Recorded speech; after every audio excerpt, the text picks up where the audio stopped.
Hello, football fans, and welcome back to the tragic tale of the Seattle Seahawks of 1992, Part 2. In Part 1, we covered I guess most people call it a build. Is that really a proper word here? I don't know. Well, I guess you can build to a disaster. But if you haven't watched Part 1, the link is in the description and in the top right corner, and watch it right now.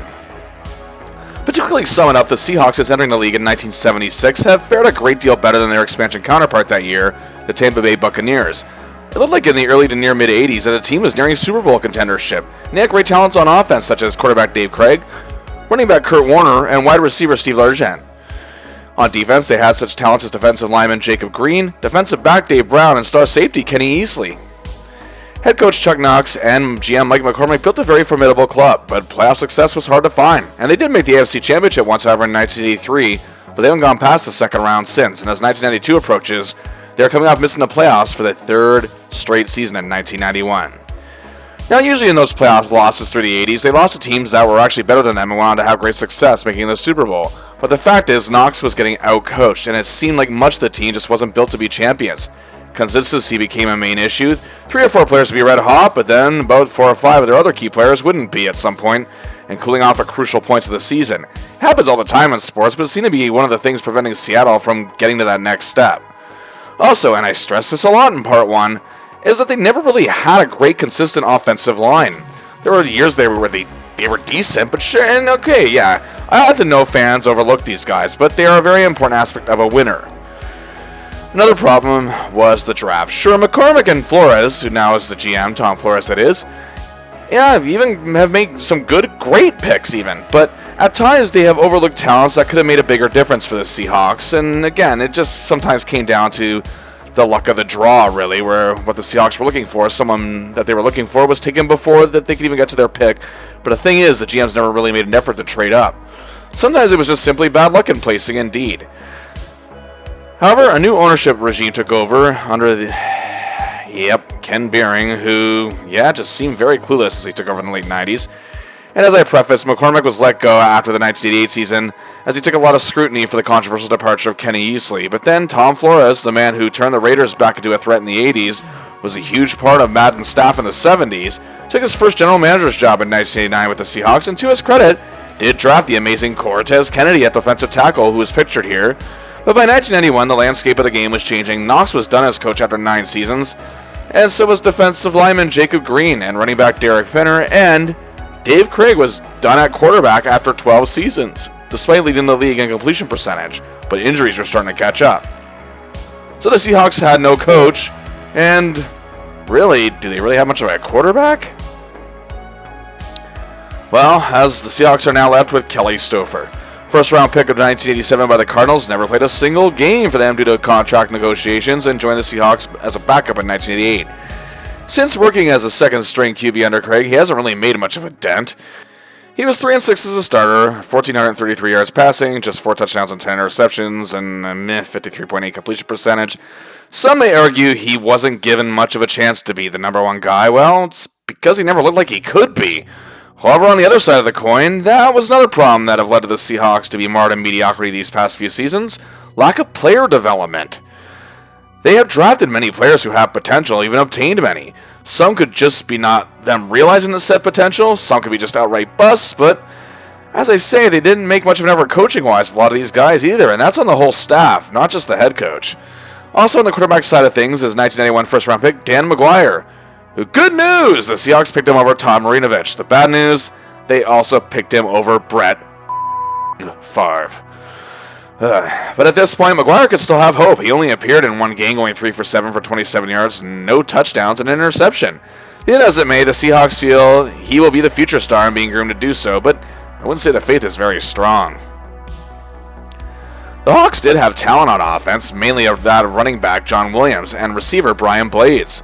Williams, since joining the team in 1986, has been their best and most consistent offensive player, with 3,869 yards rushing, 3,145 yards receiving, and an overall total of 26 touchdowns and 2 Pro Bowl selections. Brian Blades, since 1988, has amassed 3,273 yards receiving, which includes 2 1,000-yard-plus seasons, 18 touchdowns, and a Pro Bowl. These two will be the keys if Seattle wants to succeed in any way, shape, or form on that side of the ball. Chris Warren, however, will be moved to the backfield full-time after working on special teams his first couple seasons. And the Hawks also have a new offensive coordinator, and someone that GM Tom Flores knows very well, Larry Kennan. He'll also be looking at quarterbacks, and why not? He's had many coaching jobs at the collegiate level from 1966 to 81. He joined the Raiders in 82 as a quality control coach, and then became their QB coach from 83 to 87, where he worked with Flores and got himself a Super Bowl ring. And for Super Bowl 18, he took a job as receivers coach for the Denver Broncos in 1988. He did okay, and then was hired as offensive coordinators for the Colts in 1989.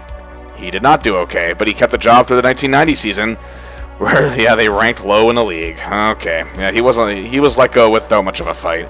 So why are the Seahawks hiring him? Well, no, it's not just because he and Flores go back. He did lead the London Monarchs of the WLAF to that is of course the World League of American Football, for those who don't know, who was in partnership with the NFL, and he led them to the first ever World Bowl Championship. And they won it all, and he did it as head coach. So I guess that's good. Well, apparently he was, at the time, working at a part-time job at Tire World when Flores gave him a call, and it went something like this. Hey Larry, it's your old pal Tom Flores, from the Raiders, but now with the Seahawks, as GM. How would you like to be the offensive coordinator of the Seattle Seahawks? To which Larry replied, I don't know.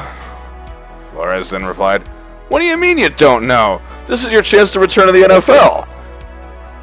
Give me a chance to think it over, Tom. I got a guy near the line about some white walls. I'll talk to you later. Okay, well, I have absolutely no evidence that conversation ever took place, but hey, if true, he probably should have stayed at Tire World rather than take this job. The defense, however, there weren't very many issues here. They were still one of the best in the league, but losing Jacob Green, well, that could hurt. They do have the great Cortez Kennedy, who in 2 years has made a monster impact in 32 games. He's had 7.5 sacks, 121 tackles, 2 fumble recoveries, and a Pro Bowl selection from the prior season. Meanwhile, linebacker Rufus Porter in 4 seasons has had 25.5 sacks, 202 tackles, 5 fumble recoveries, and 2 Pro Bowls.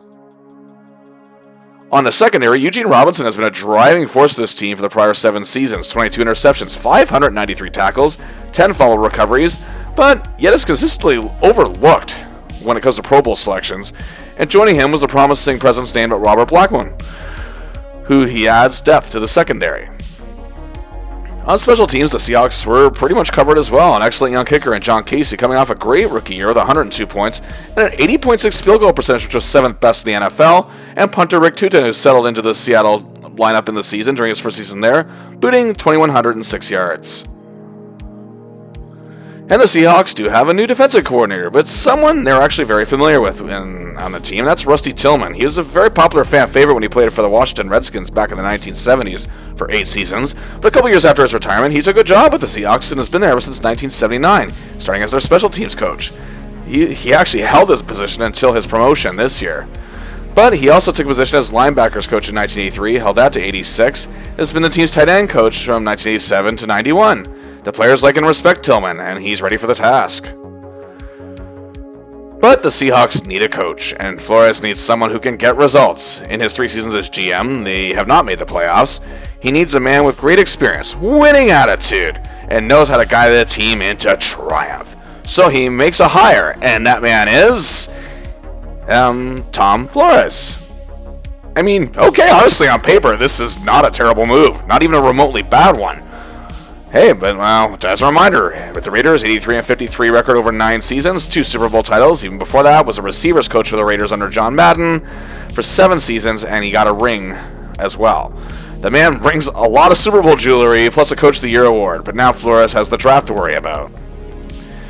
Well, it is clear Seattle should take an offensive lineman, as they do have the 10th overall pick this year. Bob Whitfield, All-American out of Stanford, was taken 8th, so it's now down to either Leon Searcy out of Miami, Eugene Chung out of Virginia Tech, Ray Roberts out of the University of Virginia, or will they go with John Fina out of Arizona? And indeed, they go with University of Virginia's Ray Roberts, and on paper, this is a very valid choice. He is a back-to-back 2-time winner of the Jacobs Blocking Trophy in 1991 as the best blocker in the Atlantic Coast Conference, a first-team All-American in his senior year. He was also a first-team All-ACC in 90 and 91, and second-team in 89. 6'6", 315 pounds, he was a wall, and could battle just about anyone.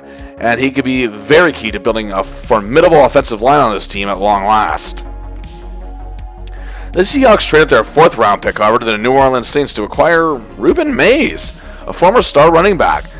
The draft pick really didn't pan out for the Saints, so it's not like Seattle really lost much here, but it's not like Mays is really going to be the game changer he was very early in his career. At this point, it's just kind of a waste of money. A former top prospect who took the NFL by storm in 1986 when he ran for 1,353 yards in his rookie year and then 917 the following year, garnering back-to-back Pro Bowl selections. But then inconsistency and injuries hit. He missed the entire 1989 season, and at that time, Dalton Hillard became the team's top runner. The running back situation was a mess for the Saints by 1990. Hillard was hurt, and Mays just wasn't the same. Then he departed the team during training camp in 1991 and didn't play at all that season. Either way, he does have career totals of 3,408 yards rushing, 4.1 yards a carry, 23 touchdowns, 2 Pro Bowls in 4 seasons. One on top of his game, he does have amazing speed, great balance, and he's very strong. But yeah, I don't know. He may be probably used for special teams aspect, I would assume, as he still has some strength there.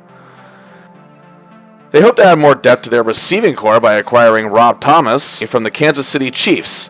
In 3 seasons, over 39 games, he's accumulated over 1,098 receiving yards, 92 receptions, a solid 11.9 yards a catch, and 7 touchdowns. In 1991, he had 495 yards receiving, just shy of 500, a career-best 43 receptions, 11.5 yards a catch, and a touchdown. And oh wow, to add strength to their defense, hopefully to offset the loss of Jacob Green, they're taking a chance on another injury-rattled star, and that's Vikings great Keith Millard. He played 6 seasons for the Purple from 1985 to 1990, and in that time he recorded 53 sacks, 7 fumble recoveries, was Defensive Player of the Year in 1989, First Team All-Pro in 88 and 89, Second Team All-Pro in 87, Pro Bowl in 88 and 89, and made the NFL's All-Decade Team of the 1980s. However, he only played 4 games in 1990, missed all of 1991. This is a risk. And lastly, they acquire another quarterback, journeyman Stan Gelba. This 29-year-old just always had trouble breaking through, but he hasn't given up. Taken in the 6th round of the 1986 draft from Maryland by the Dallas Cowboys, he didn't make the team and wound up on the roster of CFL Saskatchewan Roughriders that same year, but was used as their punter for 5 games before being waived in October. He joined the Buffalo Bills in November that year, spent 4 seasons there, was activated for 5 games, played 1 game, and never threw a pass. So he was often on their practice roster or injured reserve. He made the Cincinnati Bengals roster in 1990, didn't play, but his career changed for the better in 1991 when he joined the WLAF and the London Monarchs, and led the team to the first ever World Bowl championship, and was named the league's offensive MVP. Then he won a spot with the CFL's Hamilton Tiger Cats. He did not play and was released. Then won a try with the Chiefs. He didn't play. But then he was picked up by the Phoenix Cardinals after their starting quarterback Tim Rosenbach got hurt. In 6 games, he threw for 674 yards, 3 touchdowns, and 10 interceptions. Yeah, they didn't renew his contract. He returned to the WLAF and the Monarchs, but now they suck. He still played okay. But of course, as I mentioned before, new offensive coordinator Kennan was the coach of the Monarchs, so he put in the good word, and congrats, Stanley, you're the 3rd stringer on this club. Next. Oh, wait, this is good news. 1991 6th round draft pick Michael Sinclair out of Eastern Mexico from NCAA Division II football was truly a steal of a deal. He's actually coming off some productive time in the WLAF in 1992 with the Sacramento Surge, and now joins the Seahawks and adds more young blood to this defensive line if he gets a good chance. Well, the Seahawks, as you can guess, weren't given all that much hope of a great season, but odds makers felt that they were just simply mediocre or bad, as they were given 6,000-1 odds of winning the Super Bowl. In layman's terms, no f***ing chance. But not near as low as you might think, actually being tied for 19th best, I guess, with the Steelers, Rams, and Packers for the best odds. The odds makers figured, I suppose, that Flores will keep this team kind of like a little bit above water and keep trying to rebuild them. But the season has now arrived. And look at it. On offense, not 1, not 2, but 3 unproven quarterbacks. Talented backfield. 1 star receiver, and a few others with potential, and a pretty young offensive line, which has always been a problem. Not very promising. But on the other side of the ball, you have the superb Cortez Kennedy, with veterans Nash and Bryant leading the defensive line, Porter leading the linebackers, and Robinson leading the defensive backs. An excellent kicker and punter, and hopefully Mays can deliver on returning. Either way, here goes nothing. And I mean that. And as a note, I'm not going to go through every game super in-depth. Some of them, yes, obviously, including the one that we're about to cover. But, yeah, here we go on this adventure. And indeed, Week 1, September 6th, 1992. We are live at the Kingdome in Seattle, and hey, a jam-packed crowd of over 57,350 are in attendance. Jokes and smart comments aside, these fans still love their Seahawks. And in their way, a team who no doubt are the Sultans of Suck themselves, the Cincinnati Bengals, coming off a horrendous 3-13 season in 1991. Let's compare the Bengals and the Seahawks. Cincinnati was ranked a bad 23rd on offense, but the Seahawks were ranked not all that much better at 20th. In passing, it's almost even. The Bengals were ranked at an impressive 11th, however, thanks to the talents of longtime quarterback, three-time Pro Bowler, 1988 MVP, Boomer Esiason. The Seahawks were ranked 14th, middle of the road, but that was thanks in most part to Dave Craig, who is now gone, of course. On the run, the Bengals were ranked 12th, but the Seahawks were ranked 20th. It just seems as though the edge here is that the Seahawks managed to put more points on the board than the Bengals did last year. On defense, the Seahawks, however, dominate. They were ranked 8th in 1991, the Bengals dead last. They gave up the most passing yards, while the Hawks gave up the 10th least. The Bengals' strength, however, was against the run. They did give up a decent 13th least yards, and the Seahawks were almost even on that keel, as well as they had trouble in many games. And now we look at the starting lineups. On offense, getting the start for the Seahawks QB is indeed Kelly Stouffer, who some say had a great training camp. And as I mentioned earlier about many of his stats, his 3-6 as a starter, well, yeah. And of course, he only saw 2 games of action the year prior, and he completed just 40% of his passes. Boomer Esiason, of course, gets the start for Cincy, a career record of 54-53 as a starter since 1984, but didn't have a great 1991 by any means. He had a so-so 2,883 yards passing, which broke his 6-season streak of finishing in the top 10 in that category. His 13 touchdowns and 16 interceptions, definitely not stellar. He did have a pretty good 56.4 completion percentage, but had a not-so-good 72.5 passer rating, the second lowest of his 8 seasons. Regardless, he does have the advantage here. Now to the backfield and receivers. Backing Boomer is Harold Green, who had over 700 yards last year on the ground, and blocking back Eric Ball. Former 1,000-yard receiver Tim McGee, along with sophomore Reggie Rembert, are the wideouts, while tight end, entering his 11th season, ever-popular 3-time Pro Bowler Rodney Holman. For the Seahawks, back-to-back Pro Bowler and dual running catch threat John Williams leads the backfield, and Chris Warren gets his chance to start. Star receiver Brian Blades leads that core, along with sophomore Dave Daniels, and at tight end, newly acquired and little used Paul Green. And now to the offensive line, the Trenchmen. The Bengals gave up the 14th least and most sacks, I guess you could say, right in the middle in 1991, and had a decent running game. They rely on sophomore center Mike Arthur, right guard John Melander, who was obtained from the Patriots, veteran Bruce Kozerski at left guard, at right tackle, another veteran in Joe Walter at left, one of the best trenchmen in the history of the game, Anthony Munoz, entering his 13th and final season with 11 straight Pro Bowls to his name.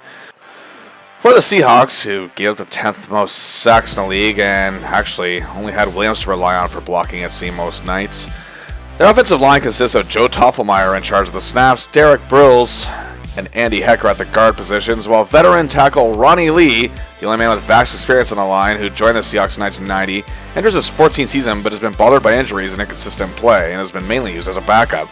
While first-round pick Ray Roberts hopes to reshape this entire offensive line, much like his counterpart Munoz did for the Bengals.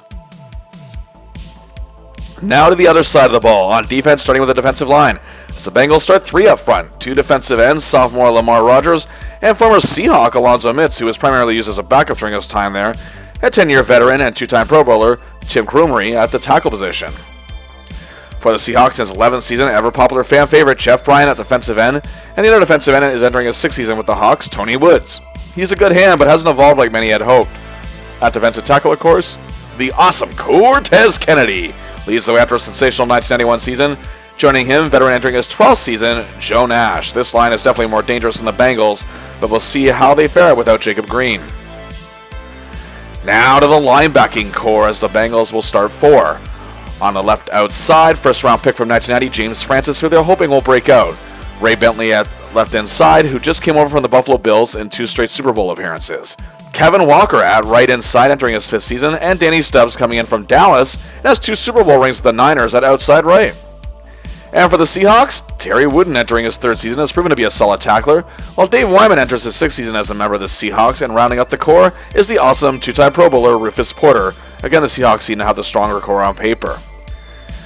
And now we move to the secondary. Corners for the Bengals, Rod Jones and former Pro Bowler Eric Thomas. At free safety, sophomore Fernandez Vinson.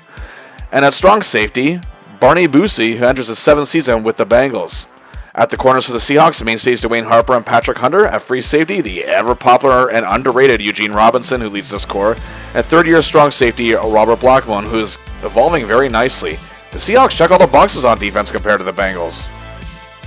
In terms of special teams and kicking, Jim Breach of the Bengals has spent all but one of his 14 seasons in the NFL with Cincinnati, and was 8th in field goal percentage in 1990, while punter Lee Johnson enters his 8th season in the league and 5th with Cincy, as he was 6th in yards per punt in 1991.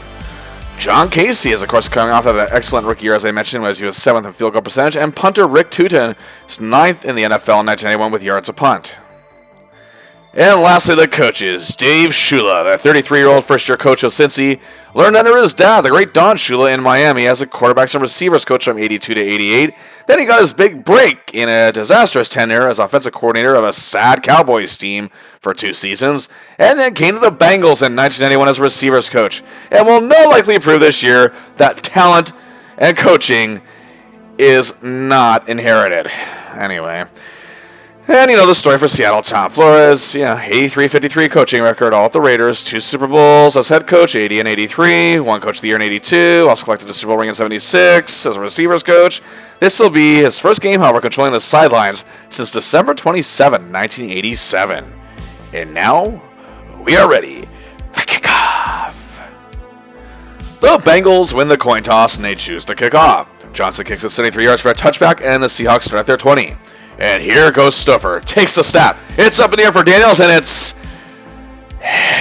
intercepted by Vincent. Oh, but wait! Lamar Rogers is called for offside. So it's now 1st and 5 at the 25. After a 1-yard gain from Williams, Rogers takes another penalty, and now it's 1st and 10 at the 31.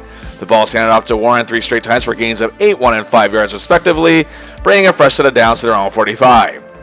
Then Stouffer makes a great play. Chris Warren, who catches short and scampers hard for a 33-yard gain all the way to the Bengals' 22. But Warren is stopped on the next play. Pass to Daniels incomplete, and so is a pass to the end zone for Brian Blades, and bad news.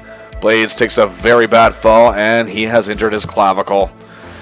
The later prognosis will be he's going to be out for a while. This is very bad. Well, the Seahawks on their first drive of the season has just lost their best receiver.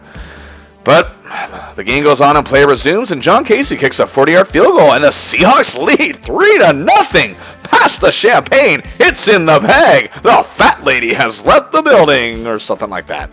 Anyway, Casey kicks off to Eric Ball, who returns it to his own 32. Time for the Seahawks D to show what they got. Harold Green and Boomer, however, work together to produce a fresh set of downs after 3 plays, their own 43. After making it to the Hawks' 48, but a holding penalty pushes them back. The Bengals are taken to 4th and 1 at the Seattle 48. They decide to go for it, and former Seahawk Derek Fenner comes back to haunt them a bit, gaining 5 yards, giving them a first down. Boomer is keeping the passes short to try to take the Seattle secondary out of the game, and it works to a point. But it comes down to a point, that is, where the penalty hurts them, and Breach attempts a 47-yard field goal, and it's no good. The Hawks still lead 3-0. Seattle takes over on their own 29, and after a good game from Williams, on 2nd and 6, 15 yards complete to Paul Green. Warren gains a few yards. 18-yard pass complete to Louis Clark. Wow, the Kingdom is on their feet. 1st and 10 from the Bengals 31. 3-yard gain from Williams.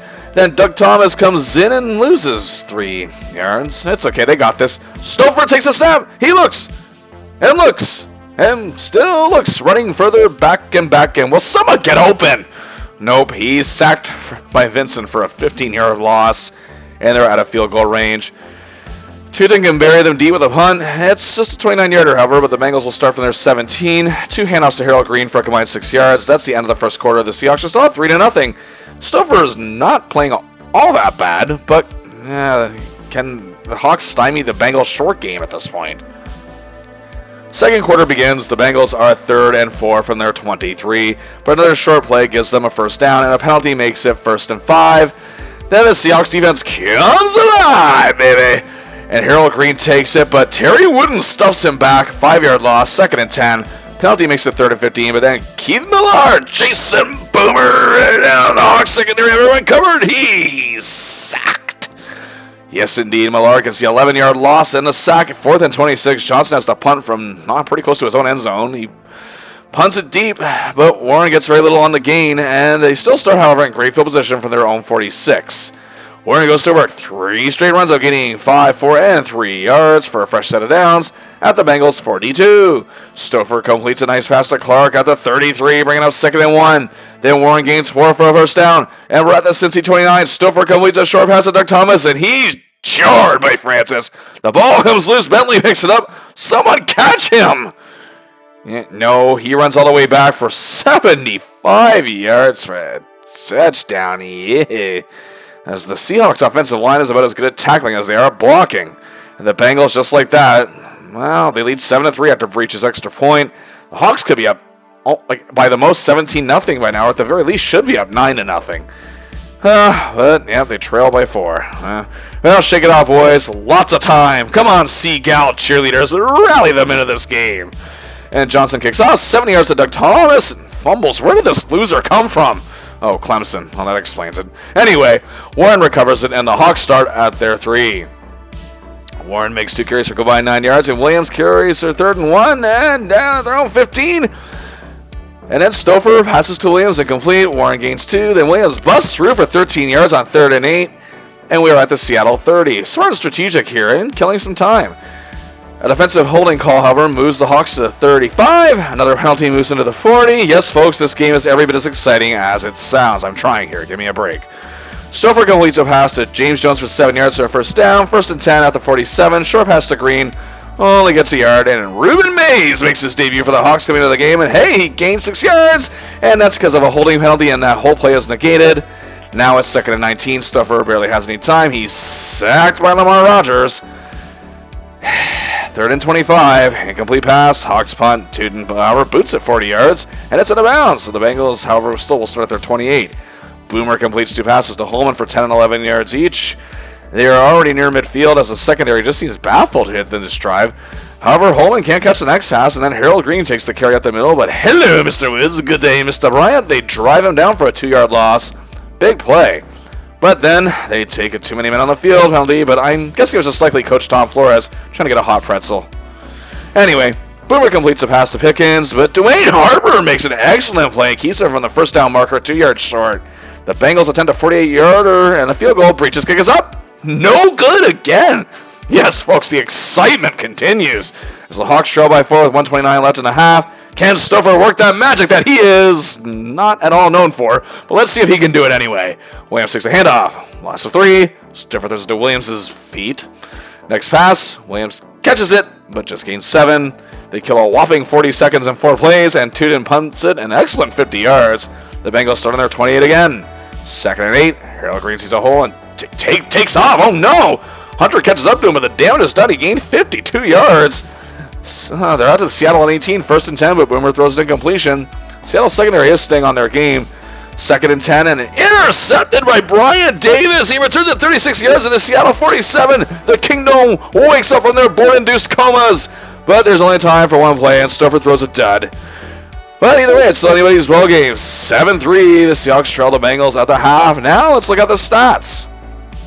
First down, the Hawks have 9 first, compared to Cincy's 8. Neither team's passing game is all that stellar, but it's almost dead even. Boomer has 85 compared to Stouffer's 83.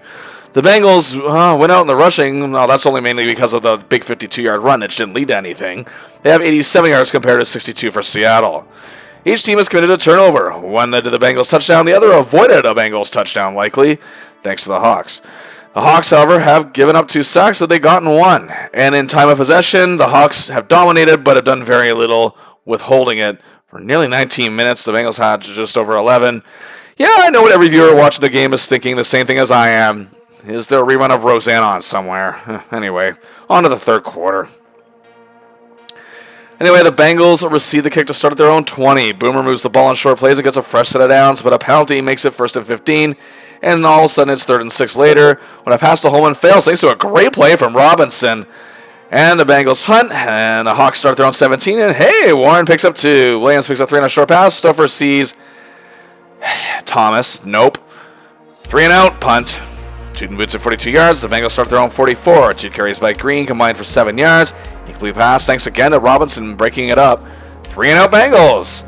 Hawks start at their own 6 and are buried deep. Stouffer fumbles. Seattle recovers it. Now they're back at their 3. Warren can't see where the hell the ball is. Thomas, of course, needs a GPS to find it. It's 3 and out again. You can't buy this kind of excitement. After all, who the f would want to? Anyway, not a very good punt from Tootin since he starts in Seattle territory at the 42. But the Hawks defense forces a 3rd and 7.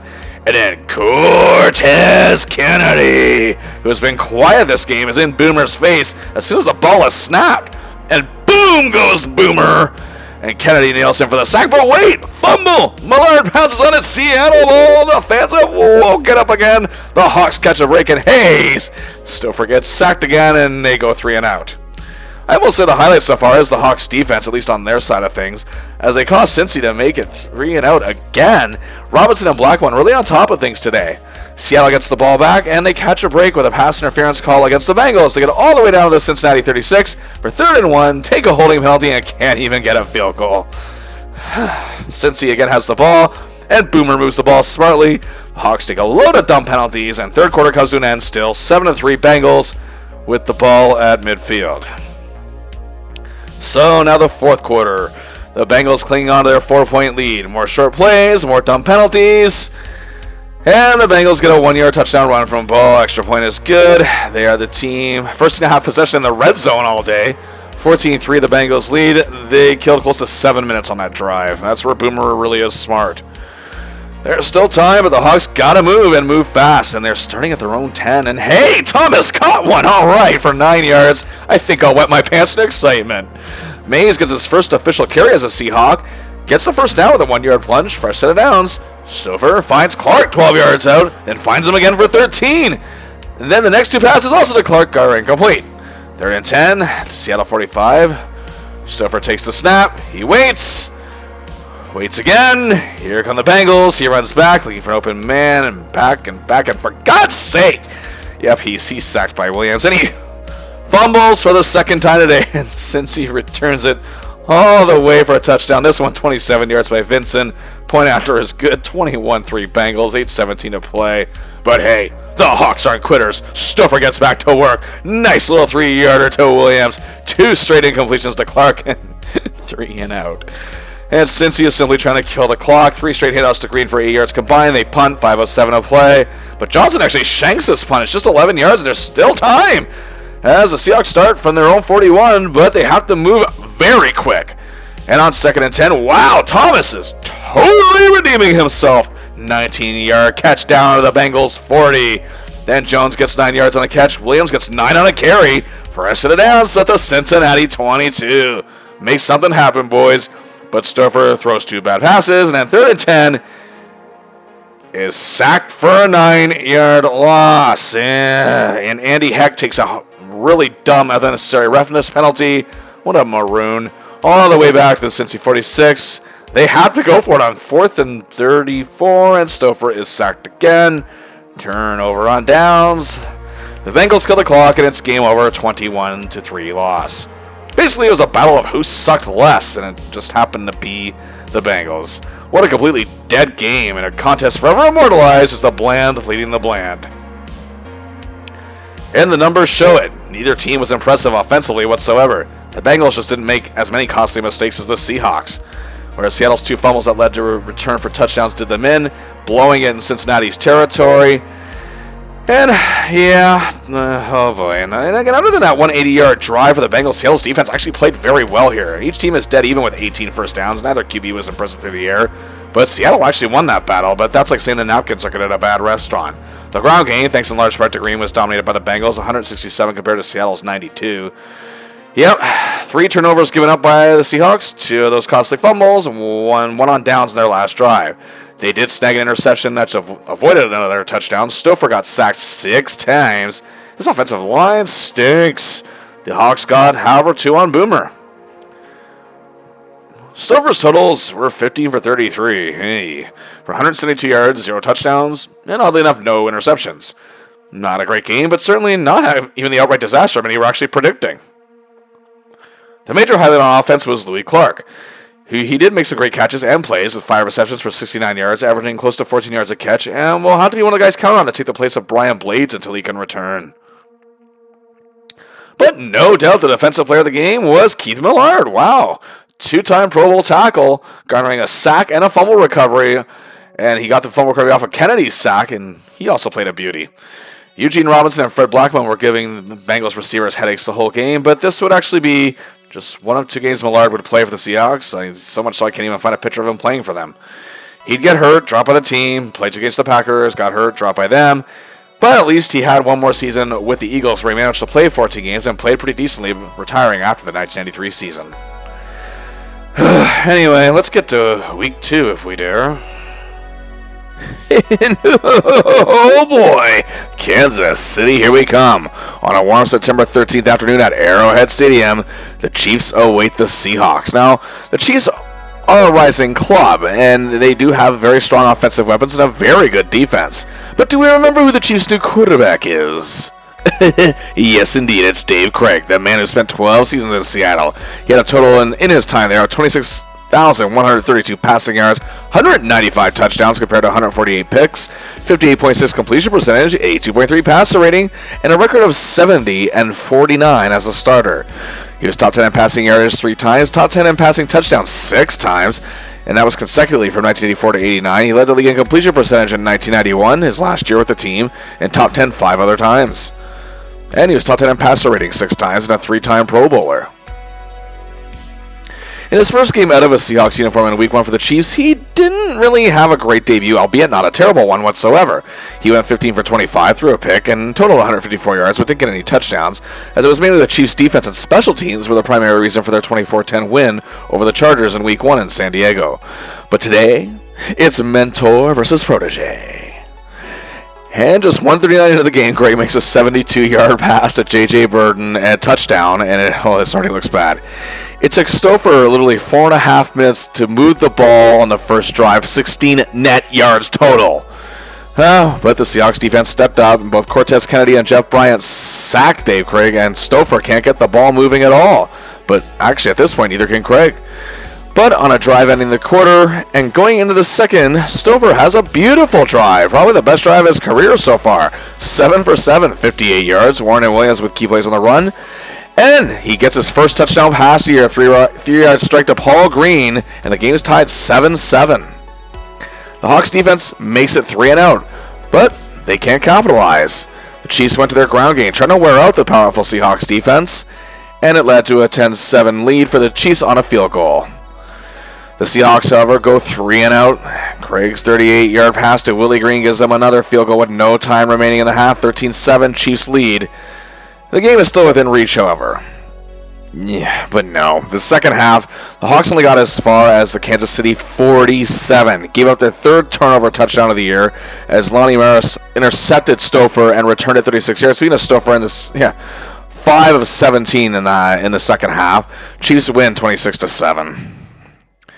Well, indeed, Craig schooled his understudy in a big way in this one. Now, he only did throw 19 passes, but he completed 13 of them and threw for 231 yards and killed them on the long ball. He had a touchdown and no interceptions. Oh, but come on, for Stouffer, 2 straight weeks of 18 incompletions. And again, more than half of his completions, 7, came on the one drive for the 1 touchdown. A lousy 106 yards passing, 1 touchdown, 2 interceptions. The Hawks seem to be relying more on their running game, but even that's not getting going all that much so far, and they had less than 200 yards of offense. However, on the defensive side, Rufus Porter played a beauty of a game, 2 sacks, adding 7 tackles, hustling on every play, again proving he's still an asset to this club. Hey, the first 2 games, the defense is playing very well. Well, the offense, they're barely playing at all. After the game, however, offensive coordinator Larry Kennan had this to say. Hey, we got a touchdown. There's something to be said for progress. Well, okay, I, again, have no evidence he said that whatsoever, but if he did, there is something to be said, and that's you're not making any. Ugh. And week 3, and just when you think it couldn't get any worse than the opening game against the Bengals, it can, as the Seattle Seahawks travel to Foxborough to face the New England Patriots.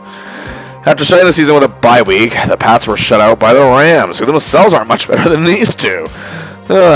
Game so sad that rumor has it many NBC affiliates were hoping to air a small She's the Sheriff marathon in its place, hoping to get bigger ratings. Okay, I have no proof of that, but it would make sense. And yeah, we have a quarterback match for the ages. Kelly Stouffer versus Hugh Millen. Stouffer so far this year, 28 for 64, a whopping 1 touchdown, and 2 interceptions in 2 games. And a 43.8 completion percentage. Oy, oy, oy. Hugh Millen of the Pats, career 7-9 as a starter. His only game this season, 18 for 32, 145 yards, no touchdowns, 4 interceptions. But hey, 56.3 completion percentage, huh? While NBC affiliates didn't get their likely wish of preempting this game, they get the grand premiere of The Cortez Kennedy Show, starring Cortez Kennedy, co-starring the Seattle Seahawks defense, and a special appearance by Chris Warren of the offense. And we're off, and I guess running. Seattle starts the game quite well. Stouffer's first play from scrimmage is a completion, 17-yard pass to Tommy Kane. As a matter of fact, Stouffer goes 4 for 4, the last of which comes on a 31-yard completion to Kane to the New England 2. Warren plunges in for the touchdown, 2 yards, and hey, he runs for 21 yards on 4 carries on that drive. For the first time this season, the Seahawks lead by a touchdown. Hawks defense, however, immediately goes to work, committing a 3-and-out. They get the ball back, and they kill 4 minutes, only to move the ball to their 36. The Pats, to end the first quarter, are starting to move the ball a bit themselves, but on 2nd and 9, Millen takes a stab at, Millen sees the mighty Cortez. He tries the run, but resistance is useless. He gets sacked. And that's the final play of the first quarter. Hawks still lead by a touchdown. Second quarter underway, Pats are forced to punt, and the Hawks, well, they get to midfield, but they 2-punt. Leo Russell tries to run, but oh no! The mighty Cortez gets him for a 6-yard loss. And later on 2nd and 11, Kennedy and Eugene tackle Russell for a 2-yard loss. Oh yeah, the Pats end up punting, and so does Seattle once again. The Pats are then 3rd and 3, and here's Kennedy doing his best Godzilla impersonation and Millen doing his best oh shit impersonation. He's sacked for a 9-yard loss. Neither team can get anything going offensively. Millen eats another sack, this one from Porter and Nash, and with 26 seconds left in the half, Cortez Kennedy, sack number 3. The Seahawks lead 7-0 at the half, and this is the first halftime lead of the year so far. Third quarter, the Hawks get a break as the Pats fumble from their first play on scrimmage of the quarter, but they go 3-and-out and punt away. The Pats then hand off the ball to Russell 5 straight times, gaining 39 yards and leading to 36-yard Irving Fryer touchdown, but the extra point fails. The Seahawks still lead by 1, 7-6. Talk about a break. And I'm pretty sure a turtle on the sidelines is moving much faster than the Seahawks offense has since the first quarter, but Rufus Porter is all over Russell this time and helps force a 3-and-out on the Pats' next drive, and this leads to a punt deep in their own zone. The Hawks start at the Pats' 43, and third quarter comes to an end as Warren continues to play a very smart game. The Hawks lead by 1. To start the fourth, the Hawks start at the Pats' 17, and after a penalty, they're moving back up again, and hey, it does set up a John Casey 25-yard field goal, and they lead 10-6 with 12:02 to play. Warren ran for 29 yards on the drive. The Pats get buried deep at their own 5, and it looks like they're moving the ball finally. But at 1st and 10 from their own 48, Rufus Porter forces a fumble, and it's recovered by Dave Wyman. Seahawks ball, 7:10 left, and 3-and-out. But then it's 3-0 for the Pats as Millen is sacked twice, this time by Woods and Little U's Nadu Tutagagola. The Hawks are trying to kill the clock by handing off to Warren, who gains another 15 yards to get them to field goal range, but Casey misses a 33-yarder. This could be costly. And indeed, the Pats get the ball back with 1:44 to play, and Millen completes 4 straight passes, and they're at the Seattle 25. Millen then takes a snap, looks for Fryer in the end zone. He's intercepted by Patrick Hunter. And the Seahawks win it! The Seahawks win it! Yes, a very ugly win, but a win nonetheless. What a game for the defense. Truly a marvelous showcase from the hellacious Hawks. Rufus Porter plays another huge one, causing a key fumble, sharing a sack, and in on 5 tackles. He's a workhorse out there, game in and game out still. And the man who saved the game at the end, Patrick Hunter, with that big interception. And outside a few plays, he had Fryer's number for most part and played a beauty. Eugene Robinson was amazing as well. Not only did he commit 6 tackles, but broke up many key plays and often put on blitz pressure. But of course, the star of the show was the one who shined the most, Cortez Kennedy.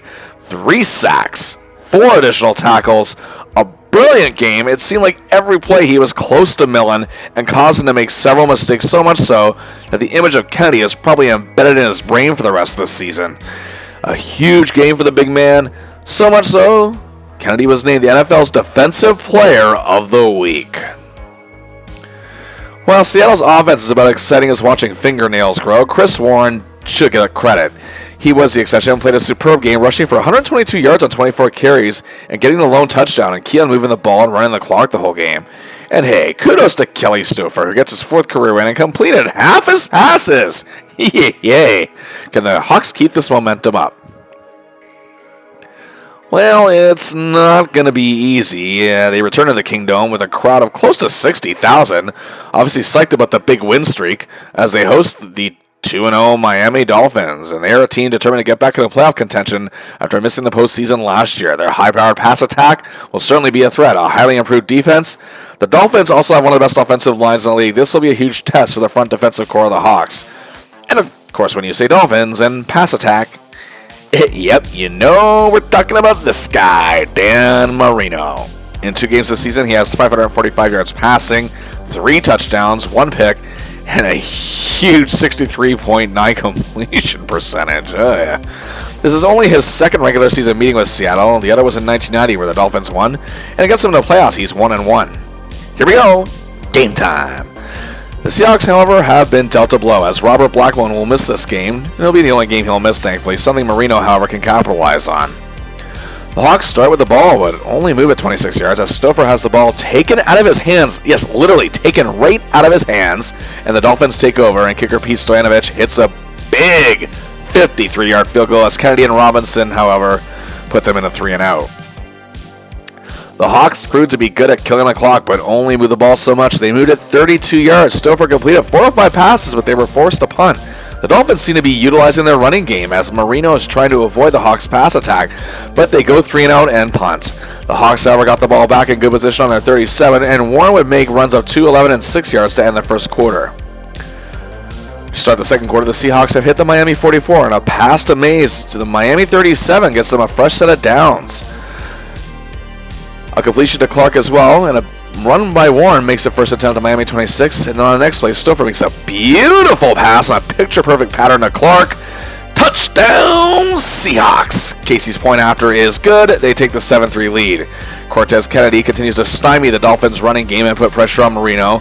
And speaking of which, Marino takes a snap at 3rd and 7. It's intercepted by Dwayne Harper, and he returns it all the way to the Miami 17. The Kingdome is shaking in excitement. But a few plays later, Stouffer is sacked and fumbles, but thankfully Seattle recovers, and they settle for a 35-yard field goal from Casey. They extend the lead, however, to 10-3. Hawks really looking good. So far, Marino has only attempted 4 passes and completed just 1. They seem to have his numbers so far, as the Miami offense has only moved the ball a total of 31 yards. But you can't hold someone like Marino down for long. He engineered a drive from his own 23 and all the way to the Seattle 13. However, Seattle's defensive backs kept him from getting into the end zone. And they had to settle for another field goal, the Dolphins, that is. 32-yarder. Seattle still leads 10-6. Stouffer, however, gets things going for the Hawks again, as he hits Warren for a 17-yard gain, then a 22-yard run. Oh, my goodness.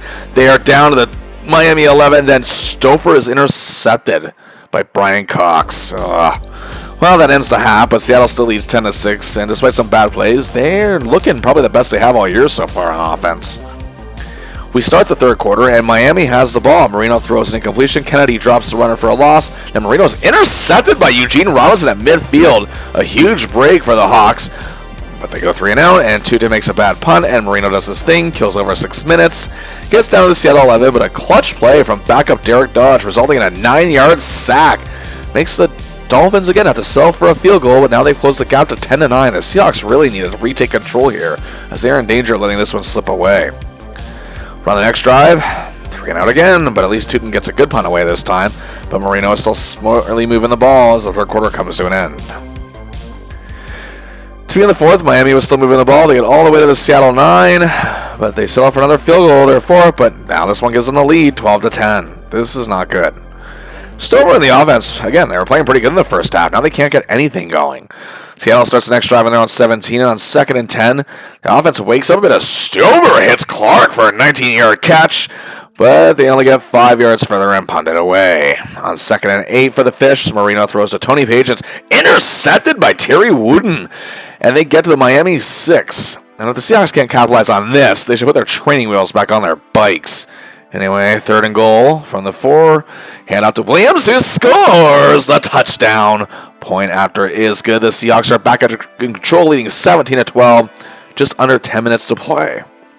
Marino, however, then completes a 19-yard pass to Mark Duper, and then Hunter hits him. Fumble recovered by Robinson. The Kingdom is losing their minds. The Hawks manage to get into Miami territory, but they do have to punt. And then Marino goes 4 for 8 on the next drive, but then backup Scott Mitchell comes in for a play and completes an 18-yarder to the Seattle 16. Dan comes back in 2 plays later, finds the end zone. The Dome is silent, but we could be in for a thrilling finish here, but the Dolphins have regained the lead, 19-17 with 2:15 to go. After an incompletion, Stover hit Clark for a 6-yard gain, and at 3rd and 4, Williams gains a 3, 4th and 1 from their own 44. Rather than get Warren to scamper for a yard or Williams plunging forward for one, Stover sneaking even for a QB rush. They go for a pass, and Miami on a defensive play. Turnover on downs, but Miami tries running the ball to kill the clock, but Seattle gets one more chance. 28 seconds from their own 16. Then a penalty moves them back to their 11. Pass attempt to Clark? Nope. Another pass attempt to Clark? Nope. Final play? Stover is sacked for the 5th time. Game over. Well, the Hawks really squandered this one.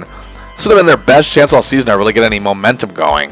But that 4th and 1 play call, which I'm not sure if it was Stover or Flores making it, it was a boneheaded move regardless. Seattle's defense, again, they played well, but Marino was strategically able to tire them out enough for the win. But again, you can't blame them. They intercepted Marino 3 times and sacked him twice.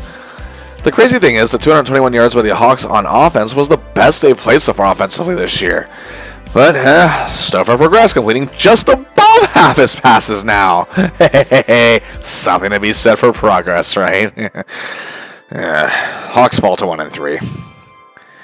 Anyway, superb game from these defensive backs. Dwayne Harper, that 41-yard return set up a field goal. He played a beauty, while Eugene Robinson plays another huge game. Not only did he snag a pick, he also recovered a fumble and played great coverage. Terry Wooden plays his biggest game of the year so far. He had 8 tackles and got that huge interception, which set up that 4th quarter touchdown. And Rufus Sport continues to play well as he obtained 6 tackles on the day.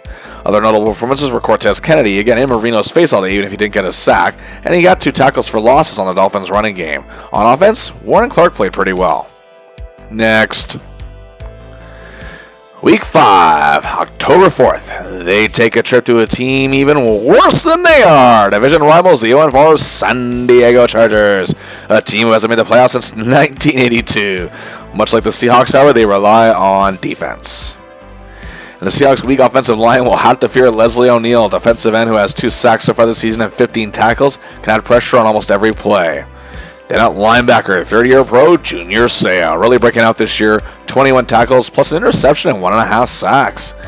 Then you have 10-year veteran and Chargers longtime fan favorite Gilbert at cornerback, a grossly underrated pass coverage man coming off his first Pro Bowl selection in 1991. So far he has a pick and a fumble recovery. Also, unlike the Seahawks, the Chargers do have some promise in a quarterback in youngster Stan Humphries. And it starts off bad as the Hawks' problems against the long ball continue. The Chargers are up 7-0 due to a 67-yard touchdown pass from Humphries to Anthony Millers less than 3 minutes into the game. Then the Hawks go 3 and out. The Chargers kill nearly 7 minutes off the clock and kick a field goal. It's now 10-0 San Diego. Starting from their own 20, the Seahawks finally start moving the ball.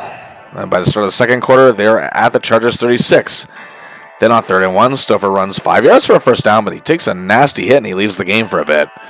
And now, we get the first appearance this season, as I'm shocked it took this long, of Dan McGuire. Show me the money. Hey, we think a moment of this magnitude deserves something special, so we give you the McGuire Tracker. Oh yes, we're going to track everything this young whippersnapper who they chose over Brett Favre will give in his first game. So, we start 1st and 10 at the San Diego 11. Head out to Warren. Gets a yard, bringing up 2nd and 9 at the Chargers 10. And it's an incomplete pass to Louis Clark. So close. Bringing up 3rd and 9. McGuire takes a snap. Hands off to Warren, who gains zilch. So that brings out the field goal unit. And Casey's 27-yarder is good. The Hawks are on the board, trailing 10-3. But the Chargers kill the clock some more, but miss a field goal, and nothing interesting really happens. And Stouffer is back. He doesn't do much. And a sack by Leslie O'Neal actually takes him out of the game, and it's found out later he does suffer a separated shoulder and will be out for a while. That's horrible! In principle. Anyway, the Chargers' secondary, however, stumps Humphreys to a 3-and-out on the next drive, and the Hawks get the ball back and bring back the McGuire Tracker. Here we go. Starting from their own 23. It's up, and intercepted at the 31. The Chargers then make it 17-3, but hey, we are not giving up yet, as a bad kickoff actually puts the Hawks at the Seattle 44 with 5 seconds to play. Okay, Dan, make yourself the man. Make yourself famous. Tell the NFL you truly arrived. He steps back and back. He has plenty of time. He tosses up a prayer, and his prayer is answered by Chargers defensive back Stanley Richard. Stays 17-3 halftime. Well, hey, let's go over McGuire's first half, shall we? 0 for 3, 2 interceptions. Yeah, he's making Stouffer look like Joe Montana. But hey, it's just one half. Let's give him a clean start, shall we? Bring out the fresh McGuire Tracker. There we go. Hawks start the 3rd quarter back at their own 16. McGuire takes a snap, and it's complete. Hey, for 2 yards, the John Williams celebrate good times. I will. 2nd and 8 from their own 18. No gain for Williams, but the Hawks are penalized and sent back to their 9. 2nd and 17 now. McGuire looks so wide open. Williams, who scabbers for extra yardage. 20-yard gain. And the Hawks have the first down on their own 29. Warren gains a yard to get to the 30. Bring up 2nd and 9. But then he's sacked back to the 24-yard line by Blaze Winter, bringing up 3rd and 15. Oh, hey, he completes a short pass to Williams, which is definitely not good enough at all. But to be fair, compared to his first 3 drives, this might as well have been Elway in the 86 AFC Championship. Anyway, Tootin punts at 46 yards. The Hawks defense, however, steps up, 3-and-out. They get another chance, starting from their own 32, 1st and 10. Incomplete to Thomas, bringing up 2nd and 10. It's a handout to Warren. He loses 3 yards. Now we're at 3rd and 13 from the 29. Then out of the blue, McGuire takes a snap. Williams is open. He catches it. 16-yard gain to the Seattle 45. Now we're starting to roll, boys. Fresh set of downs. Williams gains a yard. 2nd and 9. Incomplete to Clark. That brings up 3rd and 9. And sacked by Chris Mims for a loss of 9. And Tootin punts. But the Hawks defense once again makes the Chargers go 3-and-out. They're doing their job. And now McGuire gets another chance, starting from their own 36. On 1st and 10, he hands out the ball to Warren, who sees a hole and takes off like a bullet. He makes it all the way down to the San Diego 10. What a play. Oh my goodness. So much so the Seahawks watch parties take a break from playing euchre and cheer. And at 1st and goal right at the 10, Warren gains 2 yards on a rush. 2nd and goal from the 8. Warren takes a pass and loses 7 yards. He's chased back by Seau. No, the end zone is that away. 3rd and goal from the 17. Completes a 6-yard pass to Heller. Hey, that's not good enough. 4th down. But yay, after all that excitement, they settle for Casey's 29-yard field goal to close the gap to 11. They're now trailing 17-6. And you may say, well, points are points, Bill. To which I say, not with this team, viewer. Well, the 3rd quarter ends and the Chargers are moving the ball. But, hey, the tabulation for our 3rd quarter McGuire Tracker, 7 for 9. Wow, and 40 yards. Not so wow. But hey, progress. The Chargers got further down the field but missed a field goal early in the 4th, so the Hawks still trail by 11. Refresh the McGuire Tracker. Okay, here we go. Fourth quarter, starting at their own 34. First and 10. It's incomplete to Clark, bringing up second and 10. Then McGuire goes for Clark, but this time he gets it to him. 13 yards. First down at their 47. But then McGuire is sacked by O'Neal, bringing up a 9-yard loss. Second and 19 from the 38. He then completes a pass to Warren to bring up third and 16. Pass to Williams. No gain. So that means 2 punts away. The Chargers have only run 4 plays and are forced to punt again as the Seahawks defense, yeah, they're doing what they're supposed to do. They're keeping them in this thing. So the Hawks get another chance with still a good amount of time left. And they started their 16, but a penalty puts them back at their 8. It's, oh goodness, first and 18.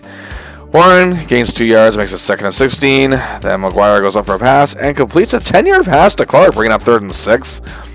Pass attempt to Daniels, incomplete. Time is ticking away.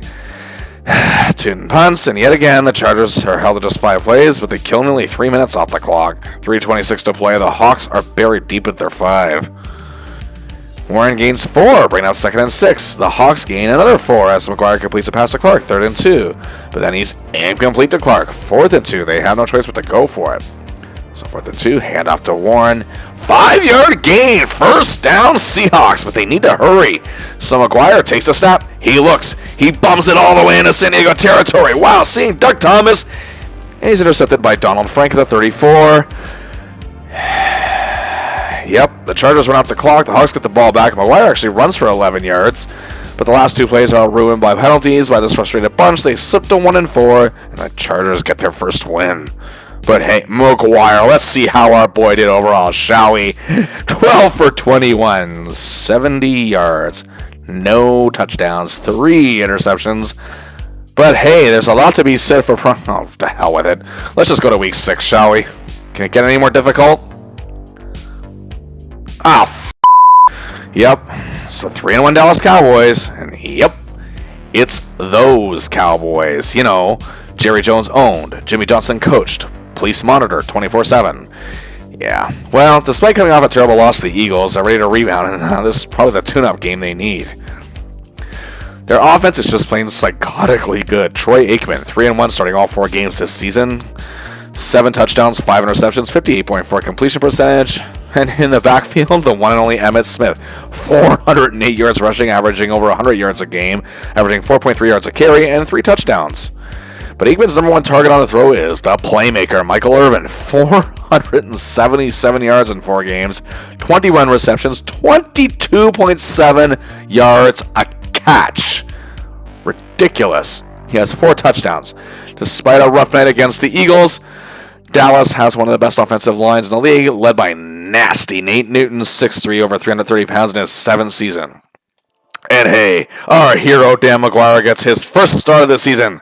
So with that in mind, bring on the McGuire track. Whatever.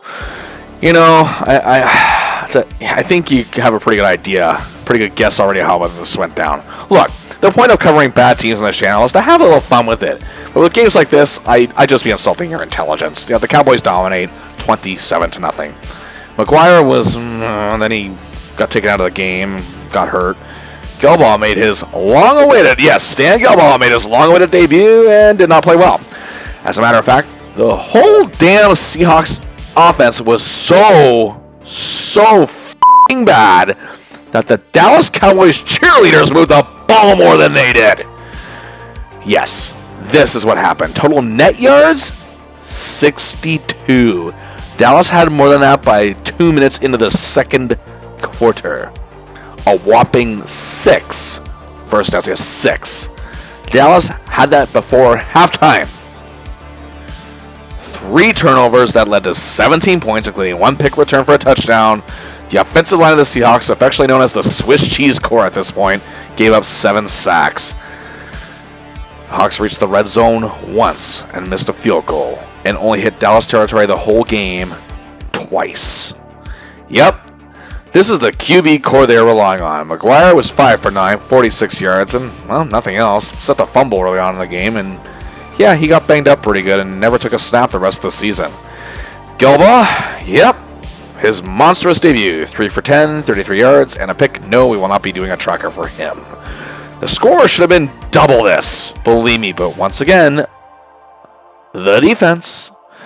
Cortez Kennedy is having an epic year. That cannot be disputed. He's got a sack on Aikman and in on 4 tackles. All on Emmitt Smith for either short games and even for losses. Smith was held to 78 yards on 22 carries, and Kennedy was a big reason for that. He's truly the anchor of not just the defense, but this entire club at this point. And while Aikman actually didn't play terribly, he didn't exactly have a dominant outing, and he was picked off twice as Eugene Robinson continues to excel this year too. He returned that pick 49 yards, of course it led to nothing, and added 9 tackles, as he often stopped Smith in his tracks too. The secondary did a good job overall containing Dallas receivers, except for Michael Irvin, unfortunately, but even Irvin wasn't as dominant as he'd been in some games. But be that as it may, a great game for Patrick Hunter as he too grabbed a pick and added 5 tackles. The Hawks now have lost 3 in a row and fall to 1-5. Now they take a shameful flight home to their next huge embarrassing failure. And next up, the parade of crap continues as they host the Los Angeles Raiders. Their division rivals, who are 2-4, have a pretty bad offense themselves. And, of course, they do have a good defense. And, hey, they were a huge fashion trend. All that starter jacket money. Oh, my goodness. Actually, this game did get a fair bit of media coverage as Flores is coaching against his former team, who is now coached by one of his former players, Hall of Famer Art Shell.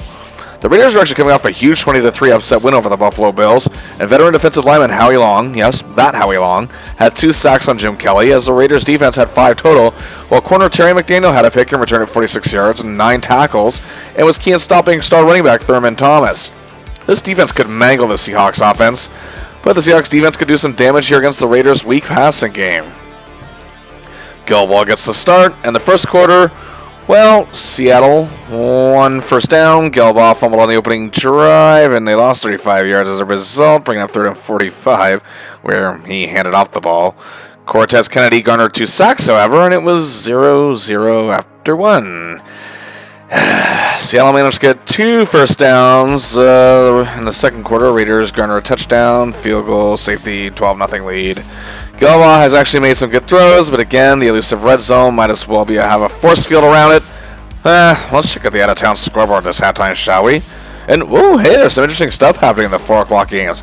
The Cardinals, who are almost as pathetic as the Seahawks, are leading the Saints 14-10. The 0-5 Pats trail the 5-0 Dolphins just 17-10 in Miami.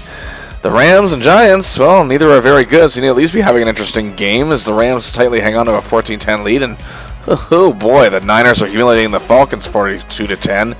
And, look at this. 10-7, the Broncos edging out Houston at home. Oh, whoa, what a quarterback matchup this is. Moon versus Elway? Let's take a little look, shall we, as the third quarter is getting underway. Indeed, the battle between these two future Hall of Famers is heating up.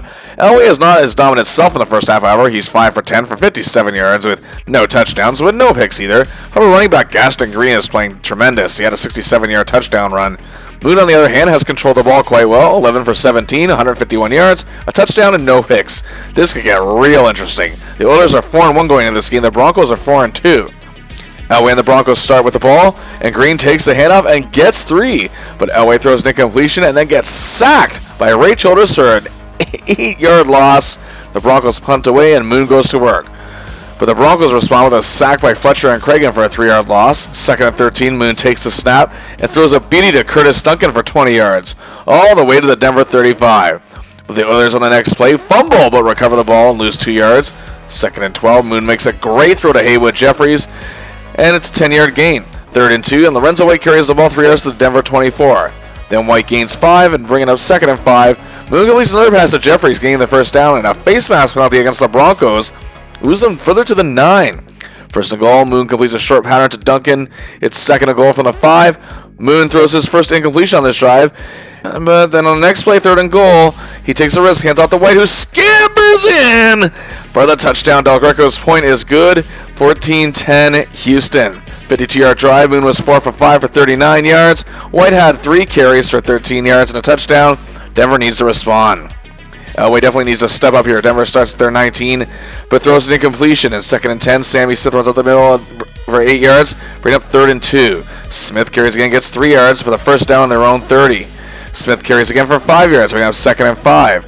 Elway then takes the snap and completes a nice pass to Reggie Rivers for 10 yards to their 45. But a holding call on the next snap pushes them back to the 35. 1st and 20, Elway makes a great play, Completing a pass to open star tight end Shannon Sharp, who plows through the defense for a 19-yard gain. The Oilers 46. 2nd and 1, Smith easily gets the first down, gaining 4 yards. But a penalty by the Oilers on the next play moves them up to the 38. But on the next snap, holding call moves them back to the 48. Yay. Sharp catches a pass, getting some yardage, bringing them 2nd and 10 at the 42. Elway then takes a snap under pressure, bombs it to Mark Jackson. A huge 42-yard touchdown. The extra point is good. Denver retakes the lead 17-14. What a game we have on our hands here. 81-yard drive. Elway 4 for 5, 77 yards. More yards in that drive than he had in that whole game so far in that first half, and completes it with his first touchdown pass of the day. Smith had 4 carries and 20 yards. Okay, so Houston gets the ball back. Wait, what? Oh, sorry, hold on a second. Huh? Yeah. Oh, but... Oh, come on! You had to understand... Fine. Just been reminded that I'm actually supposed to be covering the 1992 Seahawks. We now return to the regularly scheduled embarrassment. Have I missed much in the third quarter? Hold on, now let me check my notes here. Okay. Nope, it's 12-0 as we start the fourth quarter. Gelbaugh moved the ball about 40 yards from the 10 to the 50, only to fumble. Raiders 3 and out. Hawks 3 and out. Raiders 3 and out. Hey, the Hawks get a first down. Whoop-de-doo. Punt. Raiders get a first down. Punt. Anyway, yeah, that's the third quarter. We start the fourth quarter with the Seahawks 1st and 10 at their own 38. It completes a great pass, actually, to Chris Warren on a short pattern, bringing up 13 yards. We are in Raiders territory at the 48.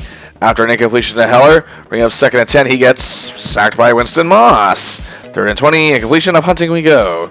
Raiders start on their 15, gain 4 yards, and look at unpersonal foul penalty from Wyman. Anyway, hand it off to Nick Bell, and he takes off all the way to the Seattle end zone. Point after good. 19-0 Raiders. Good grief.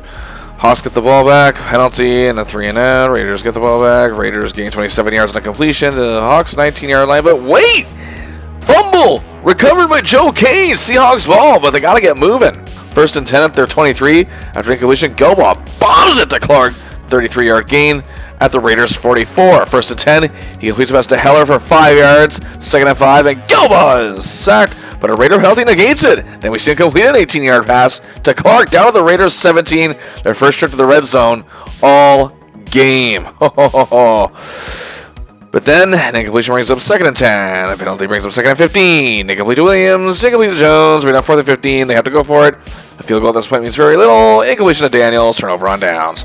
6:39 left. The Raiders are trying to run out the clock with 3 straight handoffs to Bell, but they don't get a first down. And look at that, 34-yard punt off. The Seahawks start at their 36, 4:18 to go, and Gelbaugh bombs it at Daniels, 57 yards. What a play. 1st and goal at the Raiders 7.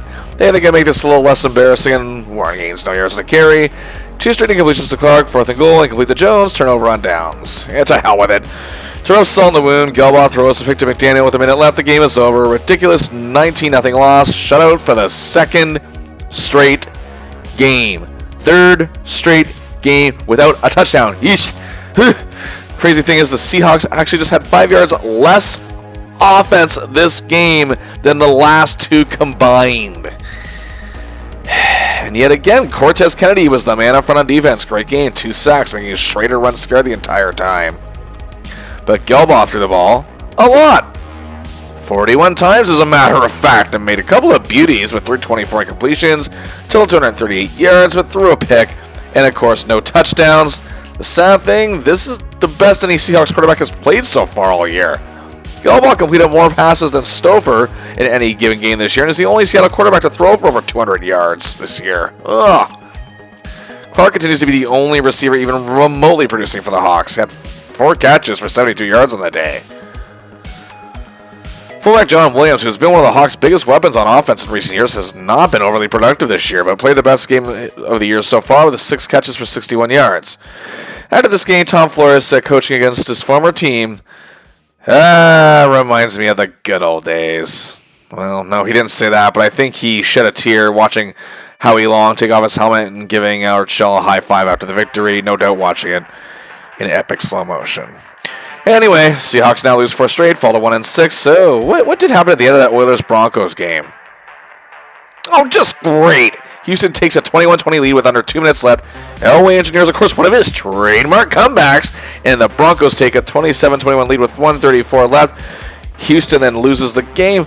Who wants to watch that over the Seahawks? Oh, God. Anyway, moving on. We now head into Week 8, and the Seahawks practices rigorous and hard. And the playbook that Flores hands out the offensive coordinator Larry Kennan, who no doubt has cried himself to sleep all season, contains something that could change their lives forever. A map to the end zone! By goodness, this could be the thing that changes everything. They spared no expense directing them on both ends of the field. Wow! To which Chris Warren asked, "Hey, how about a compass?" "Sure, compass is for everyone." Okay, you got me again. May not have happened, but hey, something has to give here. And indeed, for Week 8, they head to New York to take on a below-average Giants team who sit at 2-4. And the Giants, who, well, big surprise, are without quarterback Phil Simms, have a tremendous running game, weak passing game. And their defense has been a huge disappointment. The backfield duo, however, of Rodney Hampton and Jared Bunch have really been turning it up for the Giants. Hampton in 6 games has 489 yards rushing, 4.7 yards a carry, and 7 touchdowns. Bunch has 213 yards rushing, a huge 5.6 yards a carry, and a touchdown. Well, to start the game, the Hawks go 3-0 in 2 out of their 3 drives in the first quarter, but their defense is playing very well, of course, even getting a fumble recovery thanks to a big hit from Wyman recovered by Hunter. But the game is scoreless after 1. But the Giants' strategic running game is working in their favor, and they take the lead with a field goal early in the second. On the next drive, the Hawks start moving the ball. Gilbaugh completes 3 of 5 passes for 28 yards, and Warren runs through the 15, and Williams runs for 8, and catches 2 for 16, and it leads to John Casey, who has been collecting dust for the most part on the bench lately, to boot a 33-yard field goal to tie the game. Well, at least that ends the shutout streak. Now, if only they can cross that goal line. Get those maps and compasses, boys. But the defense is still there. Tuatagula sacks Hostetler, stops Hampton after a short run, then sacks Hostetler, leading to a 2-and-out. The Seahawks then start at their own 34 and make it to the Giants' 45, punt. So yes, leave it to the defense as Wooden, Wyman, and Kennedy keep Hampton at bay, but Gilbaugh, after completing a 15-yard pass to Clark for a first down, a couple plays later, fumbles and loses the ball. It's time to take down the first half. Setting up a Giants field goal, making it 6-3 at halftime. To start the third, the Hawks catch a break. Casey kicks it off, and Joey Smith fumbles, and the Hawks recover at the Giants' 19. Okay, they need this.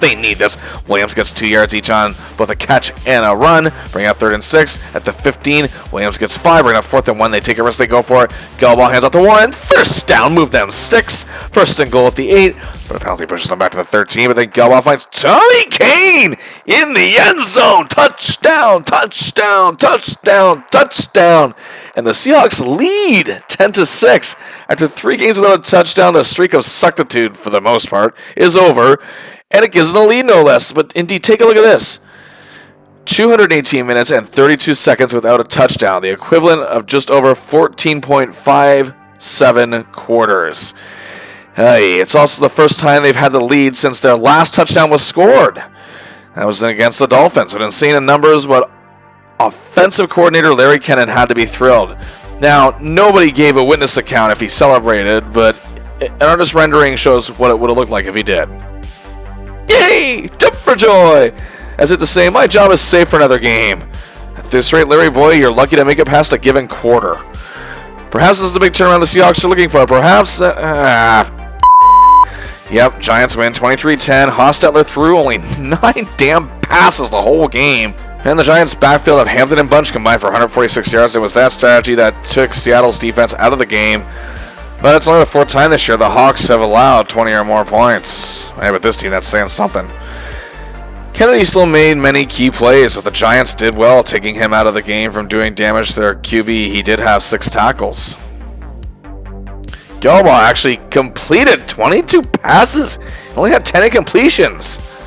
Problem was, he only threw for 130 yards. But he did get a touchdown pass, but also threw a costly pick, of course. Hawks fall to 1-7. Losing streak hits 5 straight. But hey, good news! They don't lose in Week 9 because... it's a bye week! Yes, the 2 sweetest words they could ever read in an English dictionary these days. Bye week! Yes, time to take in the fact that they went a week without embarrassing themselves. Hallelujah! Well, hey, it can only get better, right? Well, not exactly, as in Week 10, as play resumes, they will now host the defending Super Bowl champion, Washington Redskins. The Skins entered this game, however, at 5-3, a good record, but nowhere near their dominance of last season. Their offense has struggled despite solid play from running back Ernie Biner and receiver Gary Clark. The Skins, however, still have one of the best offensive lines in the league, despite some injuries and retirements, led by center Raleigh McKenzie. The Skins in 8 games have given up just 9 sacks, and that could bode troublesome for Kennedy and company, as only the Saints at this point have given up less. The Skins' defense is top-notch still, especially with the likes of 9-year veteran linebacker Wilbur Marshall, who so far this season has 35 tackles, 4 sacks, 2 fumble recoveries, and an interception, while underrated safety Brad Edwards is having a tremendous year, and the Skins' defense could cause even more problems for our Hawks. In game time, Rufus Porter and Robert Blackmon have made some great plays to cause the Skins to go 3-0 on the opening drive, but of course Seattle also goes 3-out. Rod Stephen and Dave Wyman, however, stop the Skins on the 3rd-and-1 attempt, and hey, Seattle gets the ball to the 48, and hey, Wilbur Marshall gets an interception. Then Dwayne Harper intercepts the ball. The Hawks retake control from the Washington 47, then Gelbaugh sacked by Marshall and fumbles. Skins ball again. You can't make this stuff up. But the Joes, Kane and Ash, make some great plays. Robinson is showing some great coverage out there, and the Skins go 3-out again. The Hawks have the ball as the first quarter mercifully comes to an end, tied at 0. But the Hawks are moving the ball. They begin the second quarter at 2nd and 8 at the Washington 50 as Gelbaugh completes a pass to Thomas for 9 yards. Warren makes runs of 8, 1, and 7 yards to bring up first down. On 2nd and 10, however, at the Skins 25, Warren carries 9 yards and bring up 3rd and 1. This time Williams gets the carry. First down. Williams to the 11. A penalty. Pushes him up to the Washington 6. You know what this means. Williams no gain. Gelbaugh complete pass. Williams just 2 yards. Here comes John Casey. However, he's at least going to put some points on the board. Wait, what? He missed it? He shanked that field goal? 22-yard attempt? Well, Kingdome fans boo loudly as it's still scoreless. But thanks to the likes of Harper, Robinson, and the coverage team, the Skins go 3-out again. Hawks get the ball back at the Washington 49 after an incompletion. Gelbaugh hands out to Warren on 2nd and 10. And Warren breaks loose. Gambles 36 yards. The Skins 13. And you know what comes next. Yep, Gelbaugh fumbles, but at least he recovers it at the 9. Warren then gets stopped shy of a first down. Here comes Casey, another 22-yard field goal attempt. This time he actually makes it. And the Hawks do indeed strike first, 3-0. But the Skins engineer a smart drive, but thankfully a Rufus Porter sack and a key tackle by Harper stop the Skins short of a first down. But they get a 48-yard field goal, and the game is tied 3-3 at halftime. Third quarter begins, 3-out Hawks. Ripien and Biner engineer another strategic drive, but as Ripien tries a sneak on 3rd and 5, Kennedy reads it and stops him short of the first down. But a 33-yard field goal gives the Skins a 6-3 lead. Hawks take over. Warren carries for 4 and 7 yards to get a fresh set of downs. It goes nowhere, and they end up punting. Hawks get burned on a long ball once again. Hold the Skins to another field goal. Good Lord, it's 9-3. Is this thing over yet?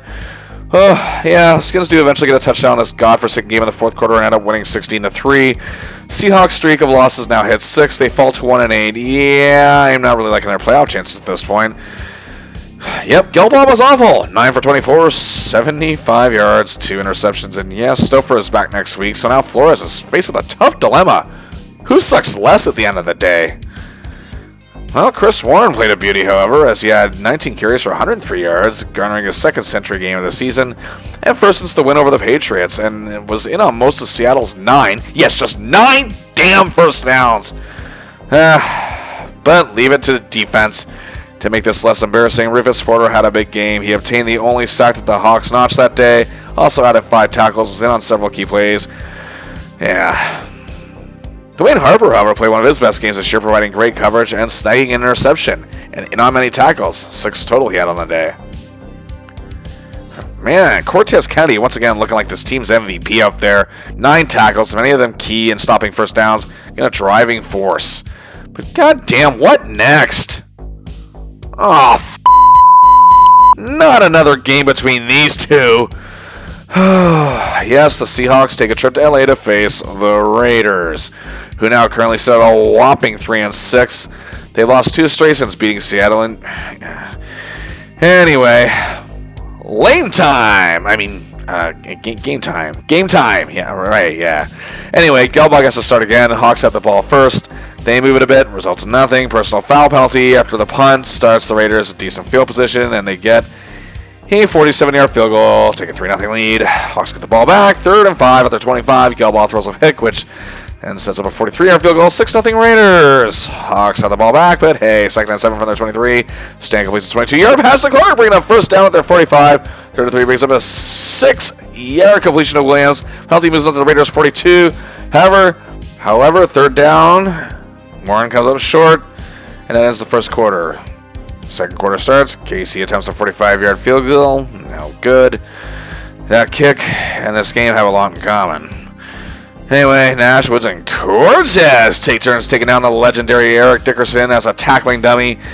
And the Raiders go 3 and outs. So to the Hawks. Schrader throws a bomb for LA, but Robinson gets the interception and returns it 30 yards of the Hawks. Own 43, huge play. 3 and out. Hawks defense stymied the Raiders again. Bryant, Kennedy, Kane, and Wyman all team up to stop their runners, and Joe Nash gets a sack on Schrader. 3 and out Hawks, however. Nick Bell gets his running game going. The Raiders pull off a drive, culminating in a 9-yard touchdown pass. Raptors good, 13-0. Gelbaugh gets hit pretty hard to end the half, but never fear, Stouffer is here. Anyway, halftime. Let's take a look at the out-of-town scoreboard, shall we? Holy crap, the Rams are leading the Cowboys 21-13? Yeah. Oh. And the Bucks and the Bears are having a real barn burner as Tampa leads 20-0 at the half at home. Neither team overly good. And damn, the Saints and 49ers squaring off in San Francisco. Both teams 7-2. The third quarter getting underway. Let's check in. Oh, Bobby Hebert so far looks great for the New Orleans Saints in the first half. 10 for 15 for 126 yards and a touchdown pass, no picks. And again, he's been having a great year as the Saints starting pivot. Steve Young for the Niners in his first full year as starter.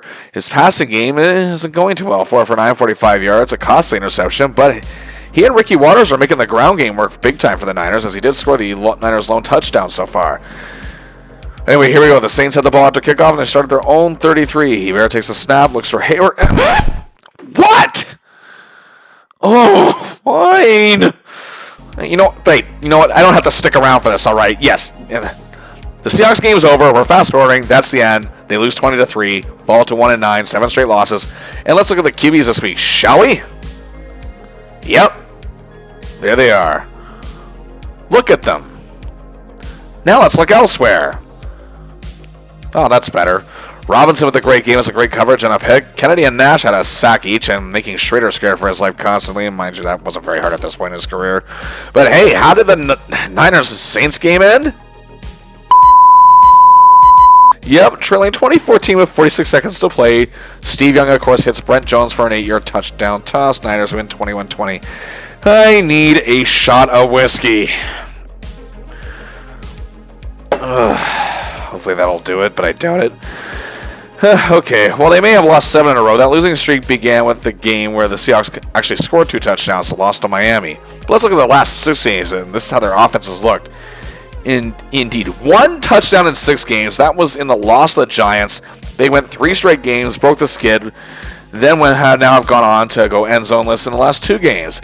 722 total passing yards. That's literally just 120.3 a game. Yep, and somehow Doug Flutie was not good enough for the NFL.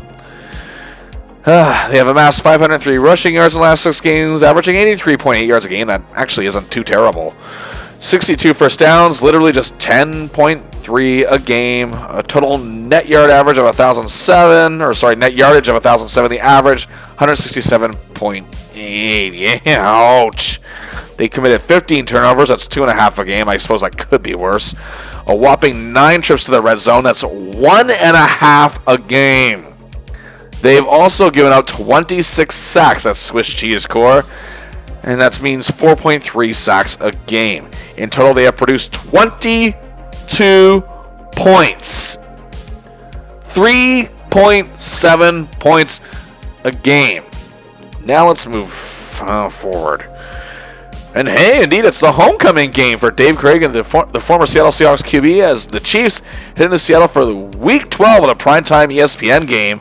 And make no mistake about it, the crowd is buzzing. One fan says, "Hey, buddy, you see that game last night? Kemp was a beast. 17 on the board, plus 7 rebounds and 3 blocks. Jordan won't know what hit him when we meet him again. Another fan said, "Dad, I want to see Home Alone too." And another said, "How many home runs do you think Griffey is going to hit this next year?" To which his friend replies, "Likely more than the points we've scored on this losing streak." Spoiler! He was right. Okay, I have no proof those things were said, but you can imagine. Anyway, in his first season so far as a member of the Chiefs, Dave Craig has the Chiefs at 6-4 as he started at all 10 games this season. He has thrown for a solid 1,883 yards. His 8 touchdowns aren't great, but his 8 interceptions in 10 games show he's not making too many mistakes. His 53.8 completion percentage is passable. His 74.1 passer rating is not too bad.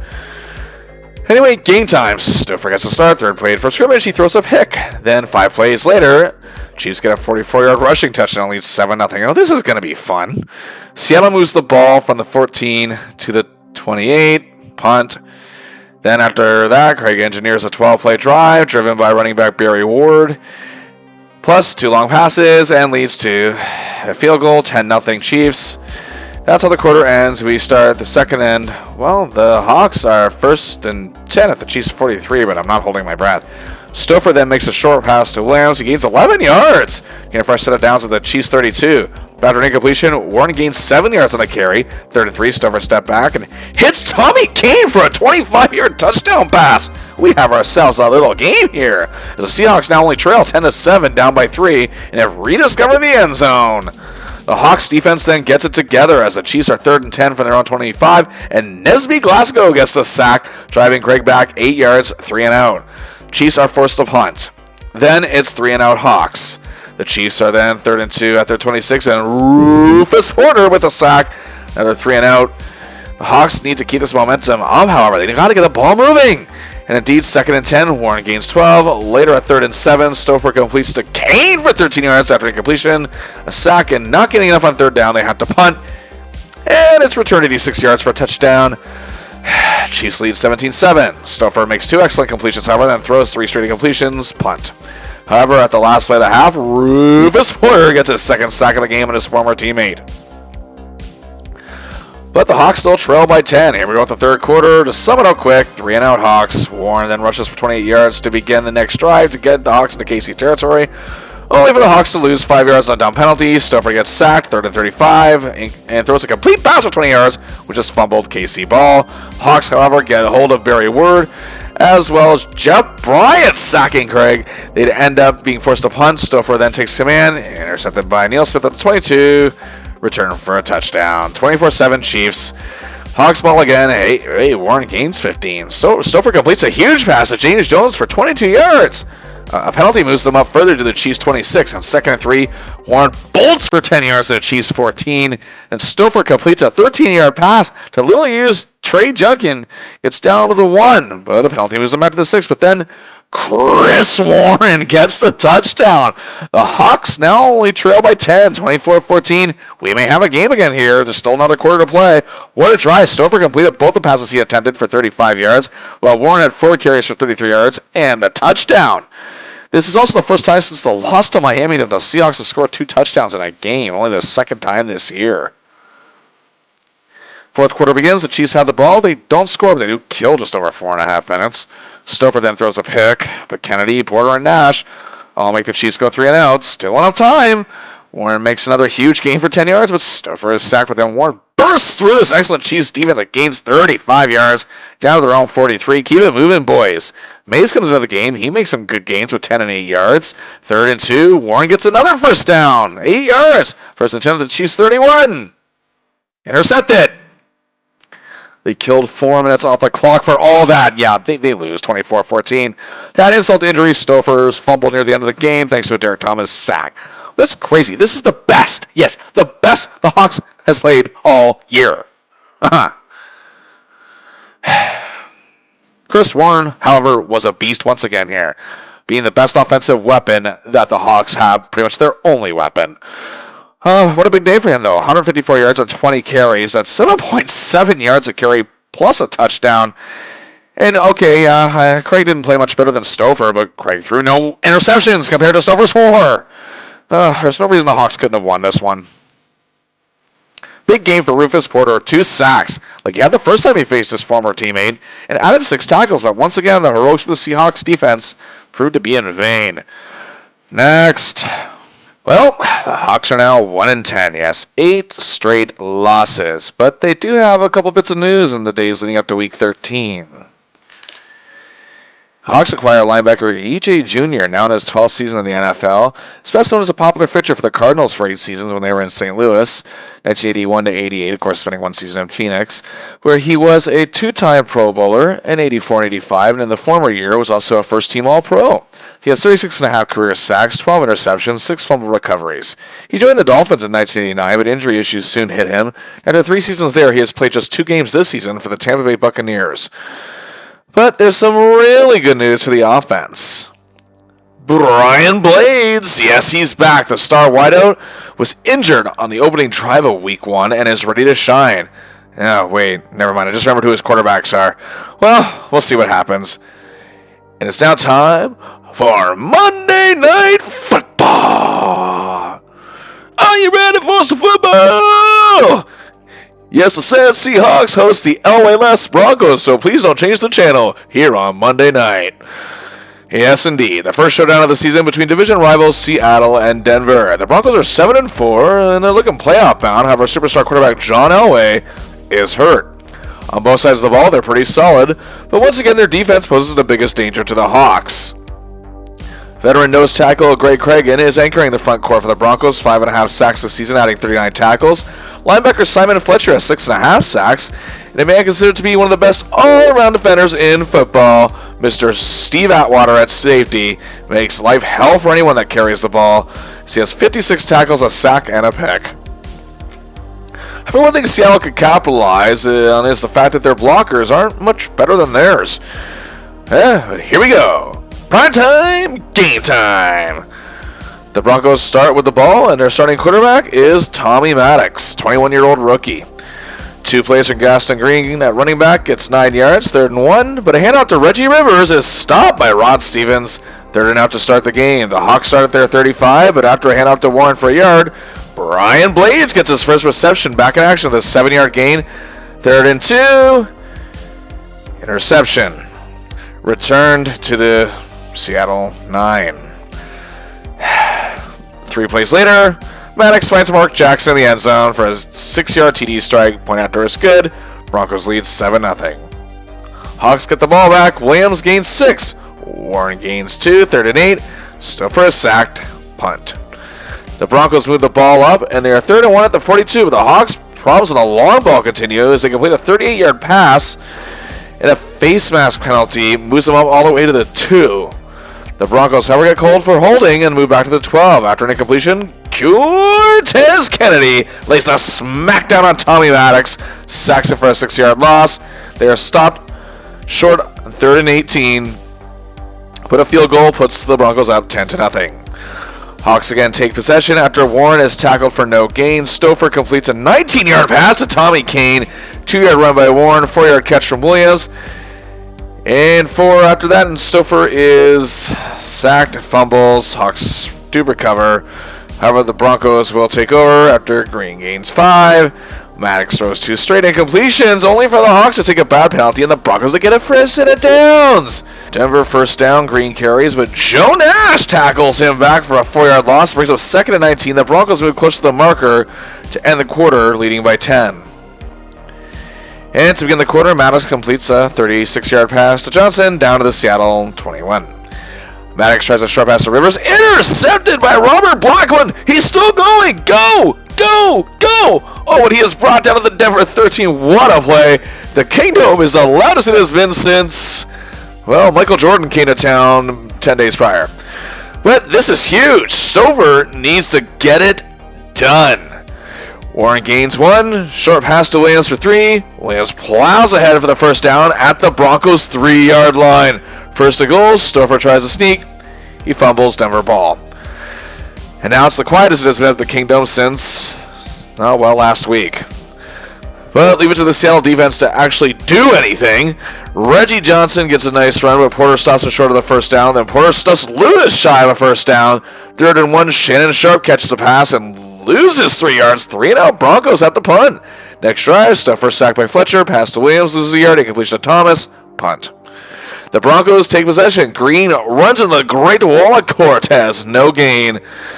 Hunter and Stevenson team up to stop Rivers after 2 yards, and great coverage from Robinson and company, frustrating Maddox, throwing an incompletion, 3-and-out. Next Hawks drive, Warren gains 2, Williams catches a pass for no yards, sacked by Fletcher, punt. Broncos have the ball. Rivers, hey, Mr. Kennedy. Johnson, Mr. Kennedy strikes again, bringing up 3rd and 11, then Glasgow and Sinclair make the stop, 3-and-out. However, a punt for their own end zone gets just to the 50, and Warren returns it. 15 yards to put the Hawks at the Denver 35.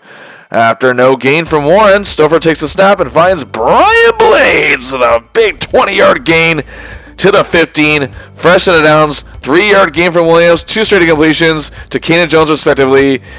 Casey boots a 30-yard field goal. Hawks on the board, just trailing 10-3 now. Joe Keane and Nash stopped Denver from doing anything with little time left in the half. We head into halftime. You know what? I don't care. Let's just look at the out-of-town scoreboard. Oh, yeah, damn it. That's right. It's Monday night and it's 1992. Oh, wait. Hockey. Yes, hockey. Let's see. Oh, my Habs. Damn it, game's already over. But hey, at least Wall got a shutout. Caps versus Wings. Stevie Y. No, that's also over. Stars and Rangers. Oh, Stars and Rangers, Modano versus Messier. No, almost over.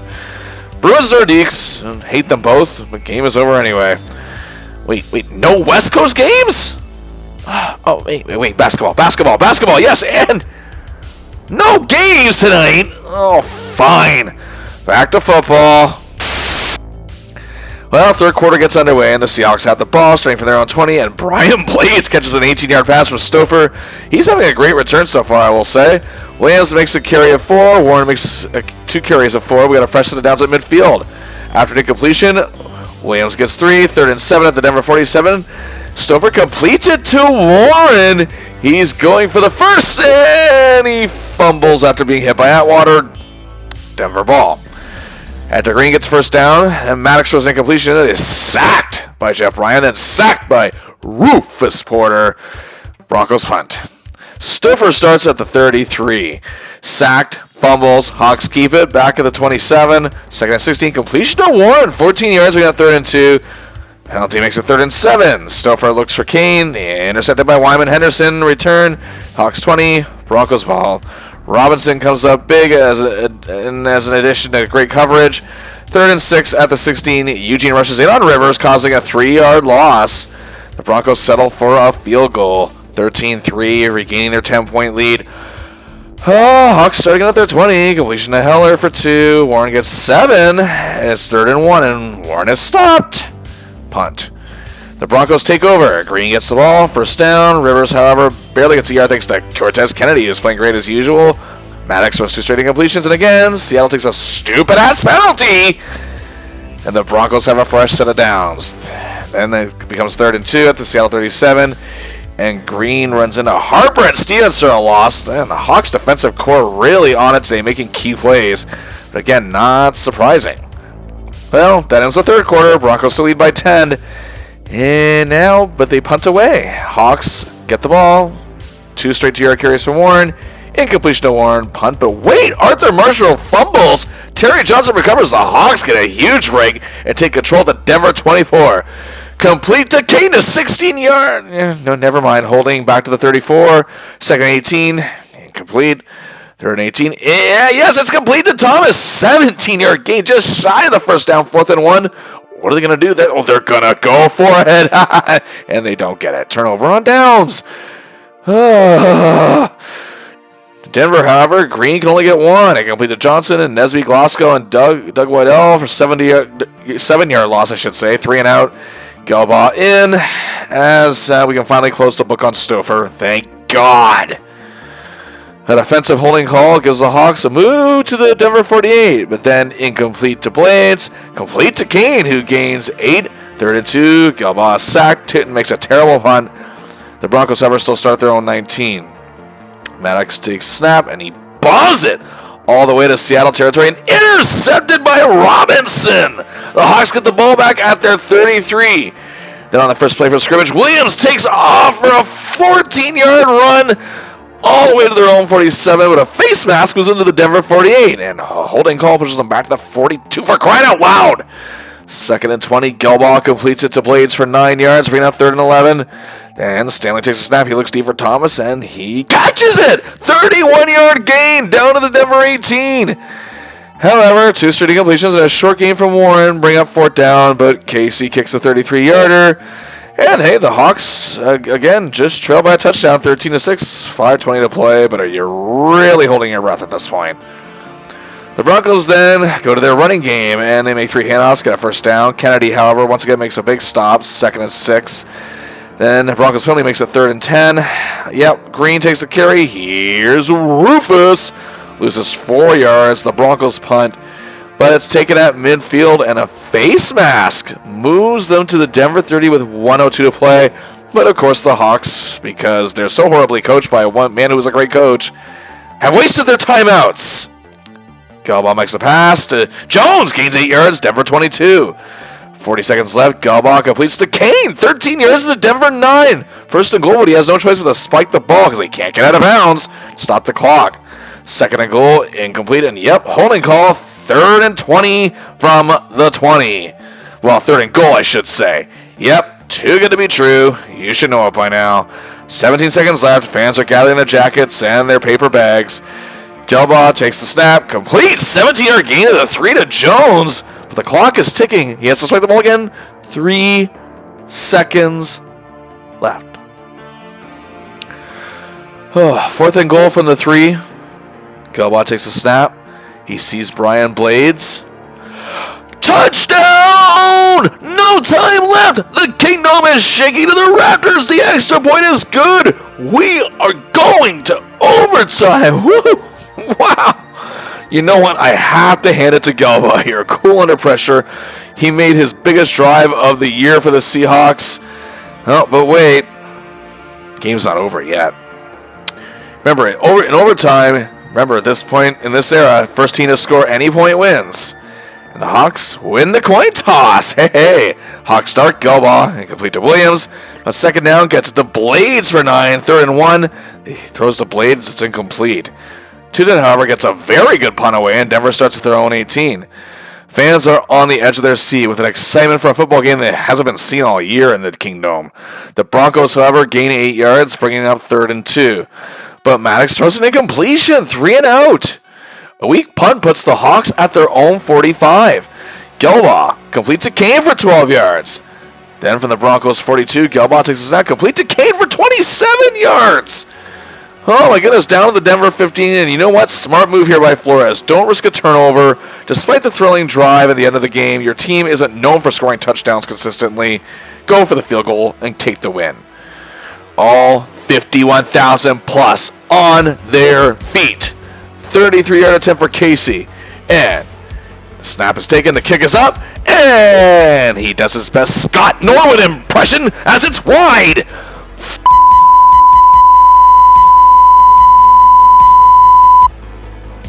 Broncos take over at the 20. However, Maddox's pass to Green is broken up. Rivers makes it 3rd and 6, but they get a penalty. 3rd and 11. Maddox, another pass broken up. Secondary really on it today. 3 and out. The Hawks start from their 38. Gelbaugh complete to Williams, who runs for extra. 18-yard gain down to the Broncos 44. But after 2 incompletions and a 1-yard gain, it's 4th and 9. Tootin punts, but actually makes a very strategic kick, burying Denver down at their 4. Broncos start deep in their own zone, but then the stadium grows to silence as Maddox completes a 45-yard pass. But wait a second! Flag on the play. Offensive pass interference negated. Then Maddox, incomplete. Incomplete. Incomplete! Robinson and Blackmon are beasts in that secondary tonight. Punt returned by Warren to the Denver 38. Broncos penalty up to the 33. Warren gains 4. Gelbaugh completes it to Williams for 9. First down, Denver 20. Warren gains a yard, a penalty. Another one moves it up to the 14. But Flores goes to go for the field goal again here, and the crowd seems very uneasy and weary as Casey comes onto the field. With nearly 4 minutes left, time is ticking away, and I don't think this team wants to settle for a tie after everything they've been through this year. He's going to attempt a 32-yarder. That's just 1 yard less than the one he missed. Here's a snap. Kick is up. It's good! It's good! The roof blows off the Silverdome! Seahawks win! Seahawks win! Seahawks win! Oh yes, it was uglier than an expired bowl of hot yogurt, but by God they did it! That fourth quarter drive, I have to say, was incredibly thrilling to tie the game. And even the close calls here in overtime were pretty fun. 16-13, Seattle Seahawks over the Denver Broncos. They've broken their 8-game losing streak. They moved to 2-10 and tied their largest win streak of the season. 1. Okay, I give Seahawks quarterbacks this year a rough time, and they deserve every bit of it. Stoffer was terrible, but huge credit due to Stan Gelbaugh. His relief performance on the final drive to tie the game with no time left, it was just purely awesome.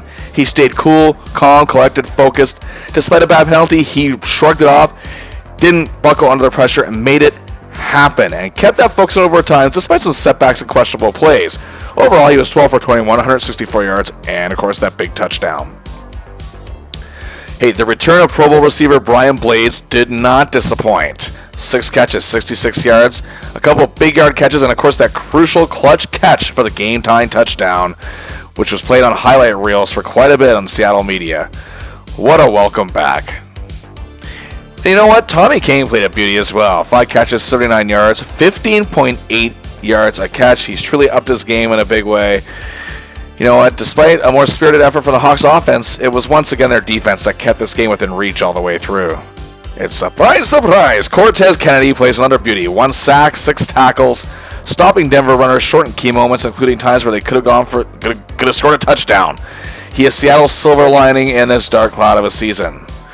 Rufus Porter, however, definitely deserves his due as well, as he played the same style of game as Kennedy. Key, clutch tackles at times where they really needed to cause the team to lose yards and not get in the end zone. He had a sack and 5 tackles total, and he was determined to get his team the win. Eugene Robinson may be the other big silver lining consistently for the Hawks this year. His tireless work was on display once again in the secondary. His clutch interception in the fourth quarter was the turning point that led to the Seahawks scoring that field goal to bring them back within 7. He also added 3 tackles and made some big plays and big coverage in overtime. And Robert Blackwell, he was a lion in this one. Not only did he snag an interception in his own zone, again, avoiding what could have been a Denver touchdown, returned at 69 yards. He was all over Denver's receivers the entire game. 5 tackles on the day as well. Okay, I'm not even going to crack a joke about making the playoffs at this point, but can the Hawks at least now give their fans and themselves a strong finish to the season after this? Well, it's not going to get any easier as the Seahawks head into Pittsburgh to face a resurgent Steelers squad. After 23 seasons as head coach, Chuck Noll's time in Pittsburgh was over. New coach Bill Cowher has this team focused and deadly. They were 9-3 going into this game.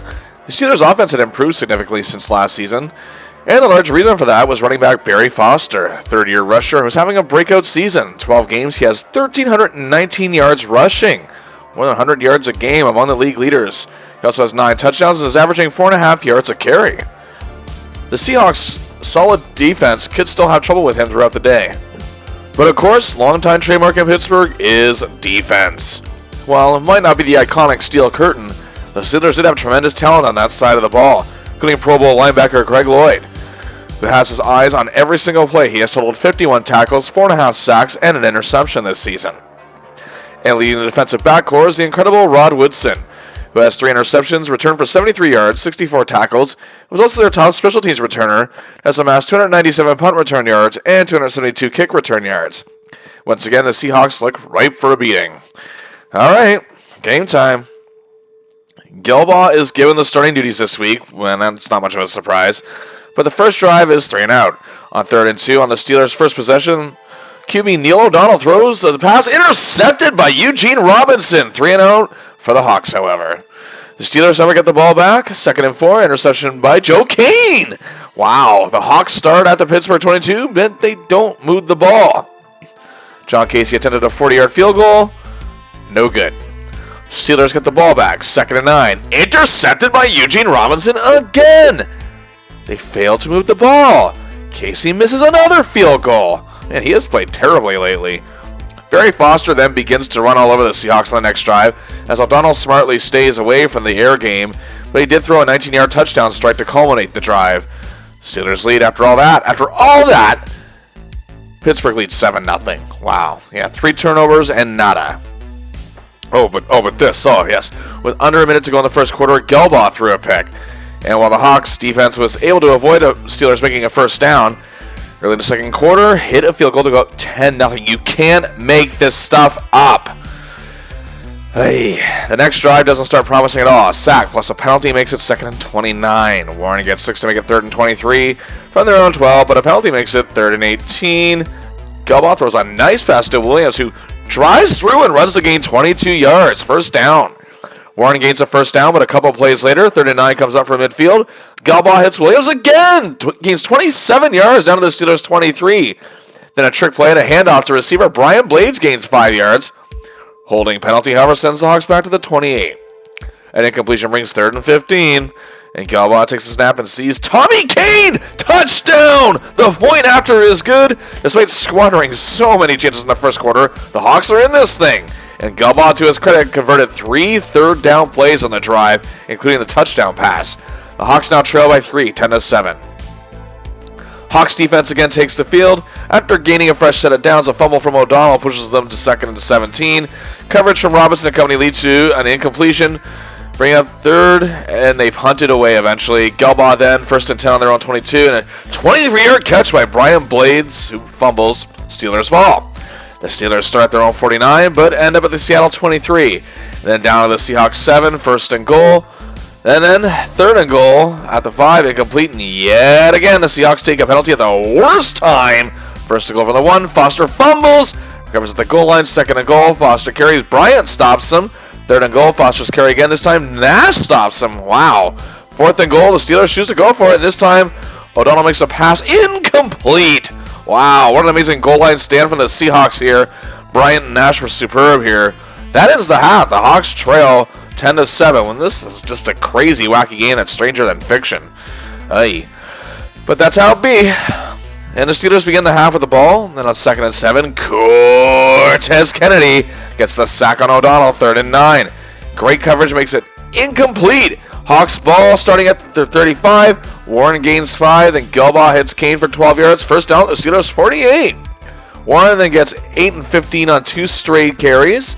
Moves to 6 to 25. And then Gelbaugh complete to Blades for a great 17-yard pass to the 8.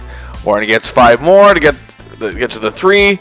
After Warren is stopped for no gain, 3rd and goal, Gelbaugh makes the pass to Williams for the touchdown, and wow, the Seahawks lead 14-10. Steelers fans at sold-out Three River Stadium are stunned. So am I. Steelers, however, get the ball moving again. But the 2nd and 17 in the Seattle 48, O'Donnell is sacked by Nash. A penalty makes it 3rd and 30, and the Steelers ultimately punt. Gelbaugh continues to connect with Williams for passes of 11 and 17 yards, but Warren gets no gain. 2 straight incompletions, and they're forced to punt. Well, the third quarter ends as backup quarterback Bubby Brister comes in for the Steelers, and we begin the fourth quarter. Can the Hawks pull it off? Still leading by 4. Well, at 3rd and 19 from the Pittsburgh zone 25, Brister is intercepted by Eugene Robinson. Again, returned at 27 yards. The Hawks take over at the Pittsburgh 24. They can only move the ball up to the 20. Hey, but here comes Casey for a 38-yard field goal attempt, and hey, it's no good. 3 field goals he has missed. Forget Scott Norwood. Now he's impersonating Kansas City Chiefs era Lynn Elliott. Now the Hawks, how they're winning is nothing short of a miracle. And then guess what? Interception again. This time from little used Derek Dodge. 3 and out, punt. But then the Steelers manage an 80-yard drive that kills nearly 8 minutes and led to Foster running in from 4 yards out into the end zone for the score. Now the Steelers have a 17-14 lead with just over 2 minutes to go. The Hawks start at their 16. They end up 4th and 1 at their 25. They go for it. They don't get it. Turnover on downs. Foster carries 3 straight times, but only gains 3 yards. But it's enough for Gary Anderson to boot a 39-yard field goal to extend the Steelers' lead to 6 with a minute to go. Can Gelbaugh do what he did last week and pull off the new magic he has? Well, of course, the Seahawks are down to no timeouts. Well, he gets sacked back at the 20, spikes the ball. Then Gelbaugh takes off and gets 14 yards. We're now 4th and 4 with 33 seconds left. Takes the snap, throw to Williams, incomplete. Game over. Hawks lose 20-14. Just when you thought the season can't get any weirder, they carry the momentum here so much, have golden chances time after time after time. The Steelers turn over the ball 5 times. You know how many points came of it? None. Those turnovers didn't lead to any of the points that Seattle scored today. But the crazy thing is that this is indeed the 3rd time all year they have scored 2 touchdowns in a game. Yet they were on drives that resulted from punts. Casey missing 3 field goals. There's no way that Seattle should have lost this one. I mean, what more could Eugene Robinson do? 3 interceptions. A banner night. His performance on any other team probably would have resulted in a win. At least once again, he's still a huge part of the glue that's barely holding this club together. John Williams. Oh, I do feel for this man. With this kind of offense, can someone as good as him even thrive? I mean, he did on this day. He was a top target for Gelbaugh. 8 catches for 98 yards and a touchdown. But again, the Hawks offense has just 10 first down in the game. Gelbaugh completed just 13 of 28 passes. Hawks are now 2-11 with 3 games to go. And it even gets more difficult as they counter another team from Pennsylvania, or from the NFC East, the Philadelphia Eagles. But at least the Hawks get to go back home for this one, as the Eagles are 8-5 and fighting for a playoff spot. They did encounter tragedy in the offseason when Pro Bowl defensive lineman Jerome Brown was in a fatal car crash, taking his life at the age of 27. But the team rallied together in honor of their fallen teammate and friend. And that Eagles defense was one of the most popular and efficient in the league. A truly stacked core if there ever was one. The front line was led by the one and only Minister of Defense, Reggie White. Perhaps the best pass rusher of all time is having another banner year, with 10 sacks to his credit and a fumble recovery. Clyde Simmons, also on the defensive line, is having a phenomenal season. He currently leads the league with 14.5 sacks, while Seth Joyner, a great linebacker, is having a tremendous year, a diverse set of skills with 3 interceptions, 36 tackles, and 5 sacks. While corner Eric Allen is also emerging as one of the best cover men in the game in this year, totaling 3 picks as well, 2 fumble recoveries, and 34 tackles. But this Eagles offense is among the top 5 in the league. This could give the Hawks a lot of headaches. After getting injured early in the first game of last season, and he was out for the year, Randall Cunningham, the quarterback, 3-time Pro Bowler, has returned. So far this season, he has amassed 2,136 yards passing, 17 touchdowns, and just 9 interceptions, a monster 61.7 completion percentage, and a huge 90.2 passer rating. He's also a terror on the run, as he recently had 121 yards on the ground in a victory over the Vikings. His number 1 target is wide receiver Fred Barnett, 848 yards receiving, 54 receptions, and 6 touchdowns. Keith Byers and Calvin Williams have also posed a threat on the catch. In the backfield, Herschel Walker, 820 yards on the ground, looking for his first 1,000-yard season since 1988. But coming off of hair of rough outings, but this year he's averaging 3.8 yards a carry and has 2 touchdowns. The Eagles blocking, however, it's actually pretty damn bad. Nearly as bad as the Hawks, oddly enough. As a matter of fact, only the Patriots and the Hawks are worse. So that could be a key to the advantage on defense here for Seattle. Well, here we go. Game time. Eagles start the game with the ball. Kennedy and Stevens stop Walker after 3. Wood stops Heath Sherman after 1. After an incompletion, boom, 3 and out. Hawks get the ball in great field position. Warren runs for 4 and 2 yards. Gelbaugh throws a completion, but a personal foul penalty moves the Hawks to the Philly 25. 4-yard completion to Blades follows. Warren is stopped for no gain. Another completion leads to John Casey coming out to the field. You can hear the collective groans across the kingdom and the greater Seattle area. And hey, what do you know? He can hit the side of a barn after all. He makes a 39-yard field goal. The Hawks strike first on the opening drive, 3-0 lead. That's only the 3rd time this season they've scored on their first drive of the game. The last time was in Week 3 in the win over the Patriots. But after a good kick return, the Eagles return it to their 35. They get all the way to the Hawks 24, but the secondary breaks up a pass on 3rd down. But that still allows the Eagles to tie it with a 42-yard field goal. 3-3 it is. Seattle starts at their 19 to begin the next drive, and Gelbaugh completes it to Brian Blades for 16 yards. Warren makes gains of 9 and 5, but then on first down, Gelbaugh takes an intentional grounding penalty, and the Hawks will later end up having a punt. Cunningham, however, stuns the Hawks defense with a 53-yard completion of Barnett down at the Hawks 30. They get to the 15 as the first quarter draws to an end. Second quarter underway. Eagles 2nd and 6 from the 12. Cunningham is flushed out of the pocket, and Rufus drills him down for a sack and a 9-yard loss. But of course, the Hawks take a dumb penalty. That moves the Eagles to the 10. 2 plays later, Cunningham runs in 4 yards for the touchdown. The Eagles now lead 10-3. Whoop-de-doo. On the next drive, Gilbaugh completes an 8-yard pass to Kane. No gain for Williams. Incompletion, punt. But Philly gets first down to their 22. 3rd and 7 comes up, and Robert Blackman blitzes in and sacks Cunningham. Eagles punt. Hawks start at their 38, but Warren loses 3. Incomplete to Kane, and then intercepted by Allen. But on the next snap, Randall runs into Cortez Kennedy. He's brought down hard for a 10-yard loss, which begins an Eagle 30 and out. Hawks get the ball again. Seattle starts all the way back at their 11, but they catch 2 big breaks. A 35-yard pass interference call, then an offside call makes it 1st and 5 at the Eagles' 49. After Warren makes 2 runs, combining 3 yards. Penalty pushes them back to 3rd and 7, but another penalty moves them up all the way to the 11. Then on the next play, Gilbaugh finds Williams 11 yards out. Touchdown, Seahawks. Extra point is good. We have a tie game. Cunningham and Walker on the next drive, however, work together to get a first down. But 3rd and 2 comes up. Porter and Tyrone Rogers stop a run, and the Eagles punt. But then Gilbaugh's annihilated by Mike Golick and Reggie White. It's 3-and-out Hawks. The Eagles are moving the ball, but on 2nd and 12, pass attempt for Byers is intercepted by Natu Tuatagola. Yes, and that's going to end the half. And hey, we have a game happening here once again. Still tied at halftime, 10-all. Third quarter starts as the Hawks have the ball. After a run from Warren and a catch from Kane, gave them a fresh set of downs. After 36, the Eagles stopped them. They were forced to punt. On the Eagles' next drive, thanks to another Cunningham bomb, they're in the Hawks' red zone. 2nd and 7 from the 11. Robert Blackman gets another sack on Cunningham. Penalty moves them back. 3rd and 20 to 24. Cunningham takes off. Only gets 8. They settle for a field goal attempt, but it's no good. Wow, game still tied. Hawks catch another break. But it's 3-and-out again as Gilbaugh goes incomplete on a 3rd and 1. Cortez Kennedy on the next drive makes a huge play, not allowing Herschel Walker any room. He stopped for a 1-yard loss, eventually leading to a punt. Gilbaugh can't move the ball. Hawks punt again deep in their own zone. But lucky for them, Tootin boots a 60-yarder. And then Cunningham is sacked by Nash, a 9-yard loss, beginning a 3-and-out. We end the third quarter still tied, 10-10. Fourth quarter begins, and the Hawks have the ball, 3rd and 7. But an incompletion leads to another punt. The Eagles then have it 2nd and 8 at their 49. Cunningham runs it. He's hit by Woods. The ball jars loose. Harper picks it up. He's running. Still going. He could go all the way. And he does. Touchdown, Seahawks.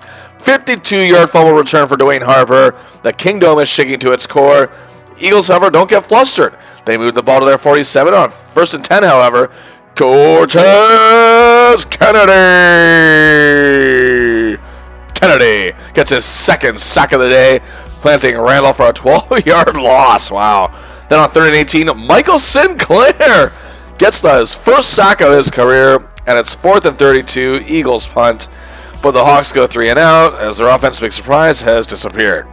The Eagles, however, regroup, and Cunningham and Walker lead to a drive that ultimately leads to the latter scoring an 8-yard touchdown run. Point after is good. Game is tied with just under 5 minutes left. The Hawks, however, can't get anything going. Penalties, no ball movement. Eagles get it back. Big play on 2nd and 7 from midfield as Tony Woods gets a sack. The Eagles punt again. 1:21 to play. Seahawks ball. They get to their 21. 2nd and 10. They throw a pick on a long ball, but thankfully for them, time expires. Damn, we are heading into overtime for the 2nd time in 3 games. Can the Hawks pull out the upset they did 2 weeks ago and came close to last week? Well, here we go. First team to score wins, as you know. The Eagles win the coin toss, however, and starting from their 8, it's looking dangerous. They make it all the way to the Seattle 45. Now 3rd and 3, another huge play for the defense as Porter and Blackman bring Randall down for another sack. Eagles punt.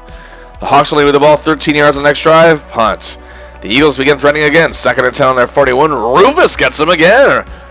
Cunningham is brought down for an 11-yard loss. 2 plays later, they punt. The Hawks seem to be motivated a bit more here. 8-yard catch from Blades. 4-yard scramble from Gilbaugh brings up first down. Personal foul moves Seattle up again. The Eagles 42, but 2 straight completions, a sack, and then punt. Time is ticking down. And the Eagles get to the Seattle 27, and there's just 3 seconds left. At best, the Hawks will have to hope that they miss a field goal here and they just settle for the tie. Not to be. Roger Ruzek hits a 44-yard field goal. The Hawks drop another heartbreaker and fall to 2-12. Insane. They had 2 games in hand against playoff-bound teams and so close to beating them. And while this wasn't quite, and I say quite, I emphasize on that, as bad as the Steelers loss, the defense here did a lot again. The offense was awful. They moved the ball for a net total of, get this, 87 yards. The worst since their shutout loss to the Cowboys. 11 first downs compared to the Eagles' 25. Gilwall completed 9 damn passes out of 31. The wind moved the ball more than the Seahawks did. Oh, but Bill, the game was in a dome. My point exactly. Ugh. The Hawks sacked Cunningham 10 times. What more can this defense do? You didn't believe me when I said the Eagles' blocking was bad? Well, here we go. Hawks defense basically said, here you go, here's a gift. And the offense said, huh? Well, Blackman was a beast, blitzing on Cunningham, 2.5 sacks. Rufus Porter plays another huge game. He has 2.5 sacks as well. And the great Cortez added 2. Continuing that phenomenal season, while Michael Sinclair begins his trek and become one of the most popular players in Seattle history with his first sack. Veteran Joe Nash gets 1, as does Tony Woods. The penultimate game of the season sees our sad heroes travel to the mile-high city of Denver, facing the puzzling Broncos. They have lost 4 in a row. They started the year 7-3 and are now 7-7. As a matter of fact, that Monday night game and loss against the Hawks was the second of that 4-game skid. Losing quarterback John Elway certainly didn't help, but he's returning to action to this one as their playoff hopes hang by a thread. Elway has played 17 games against the Seahawks since 1983, starting all but his first one. Since then, he's gone 9-7 against them, the equivalent of a full season. He's completed 306 of 554 passes for a 55.2 completion percentage, has 4,281 yards, 25 touchdowns, and 15 interceptions. So who knows what may happen here, as the Seahawks look for their first 2-game season sweep of the Broncos since 1988. Game time. The Broncos begin with the ball, and it looks bad early, as Elway completes a 37-yard pass on the first play from scrimmage. They make it all the way to the Seattle 5, but then Reggie Rivers fumbles in the end zone. Seattle ball thanks to Joe Kane. Gulbaugh is in, getting his 3rd straight start and gets sacked. 2nd 15. Chris Warren scampers for 11 yards. Then Gulbaugh, trapped, runs 22 yards. Their own 48 for a fresh set of downs. But they don't move the ball any further, and they are forced to punt. The Broncos have the ball. Rivers can't get far thanks to Stevens. And E.J. Jr., yes, the former Cardinals Pro Bowler who was acquired during the season, makes a big play tackling Rivers for a 2-yard loss. Elway throws an incompletion, 3 and out. Hawks defense looking good. The Hawks start at their 34, but despite not moving the ball much, a pass interference call moves into the Broncos' 47. Williams runs for 3, 1 for 7, first down at the 34, but that's as far as they make it to punts. First quarter ends scoreless. Second quarter begins. The Broncos are 2nd and 8 at their 37. Another big play means 33-yard gain to the Hawks 30. They make it down to the Hawks 16, but then on 3rd and 11, from the 17, Elway throws intercepted by Harper at the 7. He returns it 23 yards to his own 30, but of course, 3 and out punt. After Elway is sacked by Kennedy, he completes a pass to Rivers, but the ball jars loose thanks to a tackle from Harper, and Blackman recovers and returns it for 9 yards to the Denver 31. Warren carries for 4. Williams then catches for 5, then runs for 4, first down at the Denver 18, but they only gain 2 more yards. Casey does hit a 34-yard field goal, and hey, the Hawks lead 3-0. Then as the Broncos take the ball, Tony Woods hits a sack on Elway for a 3-yard loss. They do move up to the 36, however, at first down. Green is stopped 3 yards by Hunter and Woods. Stevens stops Lewis for a 2-yard loss. And then on 3rd and 9, Elway is intercepted by Joe Kane. Hawks get the ball at the Broncos 42, and they get to the Denver 30, but a bad snap to punt leaves them taking over at the 40. Then on 3rd and 8, Elway burns the Hawks again on a long ball, 31 yards. Down to the Hawks 27. A pass interference call moves into the 5, and Elway into the end zone, intercepted by Brian Davis, and that will end the first half. Hawks clinging on to 3-0 lead, and yet a very bizarre game where they're not capitalizing on many of the things their defense is doing. In the third, Seahawks fumble the kickoff. 3 plays later, Denver gets a 1-yard touchdown from Green. They lead 7-3. Next drive, Gulbaugh completes an 11-yard pass to Blades, and that's as good as it would get. Punt. Denver moves the ball from their 17 to their 42, and a penalty pushes them back to the 32. And due to tight coverage, Elway can only complete short passes. Then if there was an incompletion, then the Broncos are forced to punt. And the Hawks are buried in their own zone. On 2nd and 9 at the 2, Gelbaugh communicates with Williams really well, who takes a nice pass catch. Oh, yeah, for 19 yards. Big play there. Then he finds tight end Ron Heller. 17 yards. They now move to their 37. 2nd and 7, Warren rushes for 12 yards. Then on the next play, gains 10. He's having a great game. On 2nd and 9, Gelbaugh complete to Williams for another 10. And make it to the Broncos 26. And they get to the red zone down to the 18, but 4th down goes up. And on the final play of the quarter, John Casey hits a 36-yard field goal, and they only trail by 1. But then to start the 4th quarter, the Broncos get a big return, and that sets up a 30-yard field goal. Broncos regain their 4-point lead at 10-6. To start the next drive, the Hawks make it all the way from their 20 to midfield, but then 2 sacks and a short pass bring up 4th down punt. Broncos go 3 and out thanks to big plays from Rufus as well as Harper. Time is running out, over 6 minutes to play. Warren gains 22 yards on a run all the way to the Denver 33. On 3rd and 8, Gelbaugh makes a good 9-yard throw to Williams, 1st down at the 22. Warren carries, 6 yards, and he fumbles.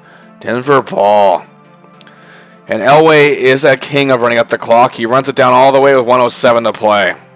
Hawks get one more chance. 3rd and 9. Gelbaugh throws to Kane for 17 yards. The Denver 47. Of course, no timeouts. Gelbaugh has to spike the ball. 11 seconds left. Hail Mary time. Yeah, right. That's the game. Denver hangs on to win 10-6 in a very ugly outing. Hawks go 2 and 13 now. It could easily be 5 and 10 at this point. This could have been their 4th win in a row. They are their own worst enemy. I don't know what Flores is thinking about the decisions he's making on the bench. The offense managed to move the ball a lot more than last week, oddly enough. But turnovers were costly, and they couldn't capitalize on the ones that they got. Poor Chris Warren. He was actually playing a really good game, but that late fumble cost his team dearly. He did have 97 yards on 16 carries, and is actually only 49 yards away from the 1,000-yard mark on the season. Gelbaugh, of course, was far from great. Yeah, not exactly awful, just meh. Didn't help that he was sacked 8 times. Hey, 3 picks by the Hawks defense. Again, what more can they really do? None of those picks led to a point. Blackman's fumble recovery, however, did. But kudos to Kane for his pick, as well as Harper, who has played well in many games this year, for getting another. And Brian Davis also played very well. Well, that's mercifully about to end with one more home game. Well, the Seahawks at least send their fans home happy with a late Christmas gift. And indeed, December 27th, 1992, Week 17, final week of the regular season. The Seattle Seahawks host their division rivals, the San Diego Chargers. Remember how I said during their first meeting at the beginning of the season that they were pretty much bad as the Hawks? Well, that's kind of changed. If you recall, they were 0-4 going into that meeting with the Seahawks and began a 4-game winning streak after winning that game. And they've won 10 of their last 11 and riding a 6-game winning streak currently going into this one. They are playoff bound, about to make their first postseason appearance in 10 years. Their defense, as I mentioned earlier in the video, is solid as a rock, but their offense has made some drastic improvements. Stan Humphries has surprisingly emerged as a reliable pivot this season. He has thrown for 3,218 yards, 16 touchdowns. He has thrown 18 interceptions, but he does have an excellent 58% completion percentage and a 75.9 passer rating. His 2 favorite targets now? Well, first, running back Ronnie Harmon, who has been a force on the catch and plays at the wideout position at times. 887 yards receiving, 76 receptions, 11.7 yards a catch, and a touchdown. Also, wide receiver Anthony Miller was the other big target, 964 yards receiving, 66 receptions, 14.6 yards a catch, and 7 touchdowns. Well, for the final time, it's game time. Just over 49,000 Seahawks faithful hope for a strong end of the season. The Hawks start with the ball. Gelbaugh gets to start again to close things out. They begin at their own 7 on 2nd and 10. Williams gallops for 11 yards. They get the first down. Now 2nd and 10. And then 18. Warren follows the block. It takes off for 31 yards. He's close to midfield. Wow. Ruben Mays comes into the game and runs for a 14-yard carry. After a 7-yard catch from Williams, it's 2nd and 3 at the San Diego 30. And on the next play, Warren takes off again. This time 30 yards into the end zone. He reaches 1,000 yards on the season. The extra point is good. 7-0 Seattle. Humphries goes to work cover despite Marion Butts running into the collective wall of Kennedy and Bryant. The Chargers eventually get a first down at their 24.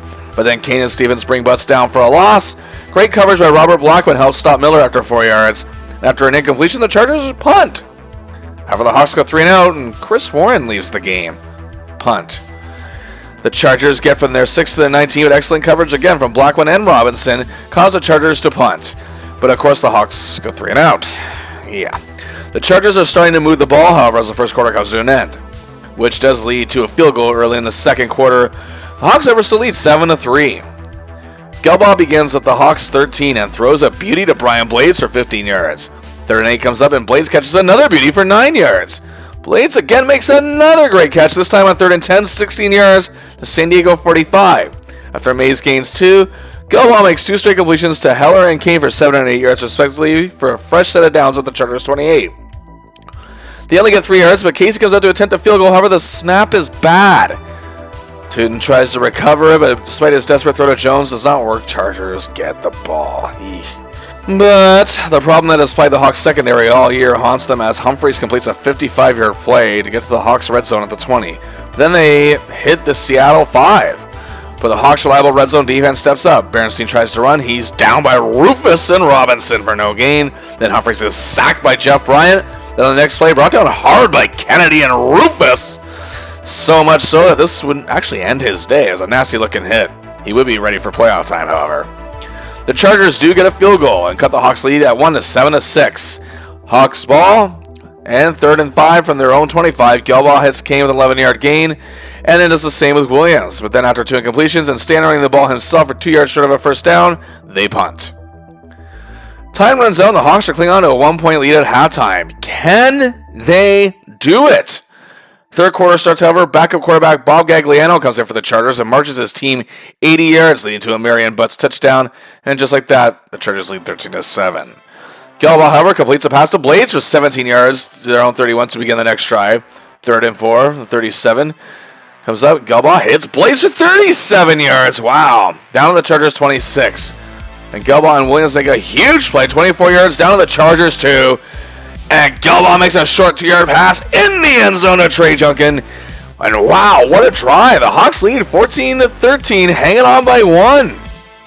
The Chargers have the ball as the third quarter ends. Then we begin the fourth quarter. The Hawks leading by 1 and forcing the Chargers to punt. Could this be it? The grand finale at least give the Hawks fans something other than Ken Griffey Jr. to smile about when coming to the Kingdom. Could one last shot at glory lead the Hawks to walk out of the stadium showered in cheers, holding their heads high?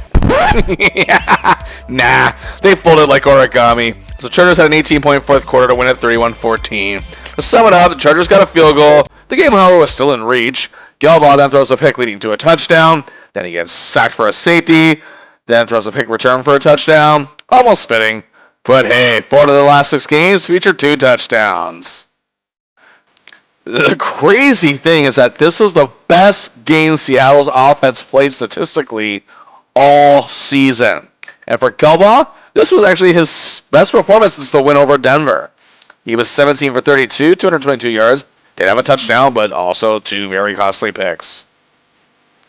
While Brian Blades played very well when he returned from injury in that win against Denver, he has been relatively quiet since. He has played his best game this year for the last 6 catches, 106 yards, and making some highlight reel plays. Cortez Kennedy once showed his brilliance many times, often in the face of quarterbacks Humphries and Gagliano, making some key tackles to boot. He shared a sack and garnered 4 overall tackles. And hey, Eugene Robinson was again a force up there as well. 7 tackles and making some great plays in the secondary as well as up short.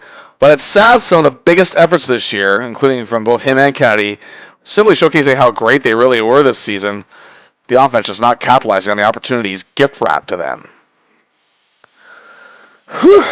Well, thank God it's over. Indeed, the Hawks finished 2 wins, 14 losses, their worst season in franchise history as I record this in September 2025. Yep, the only team as bad as they were this year were the New England Patriots, who had the same record. And as you saw with the early odds in the season, most everybody just expected this team to be below average, mediocre. Well, I think next season they'll be begging to be just that good. Oy. Well, that's going to draw to a close part 2 of our look at the 1992 Seattle Seahawks. In part 3, since this video has gone very long, I admit, we'll be looking at the final numbers. So stay tuned. Until next time, I'll see ya!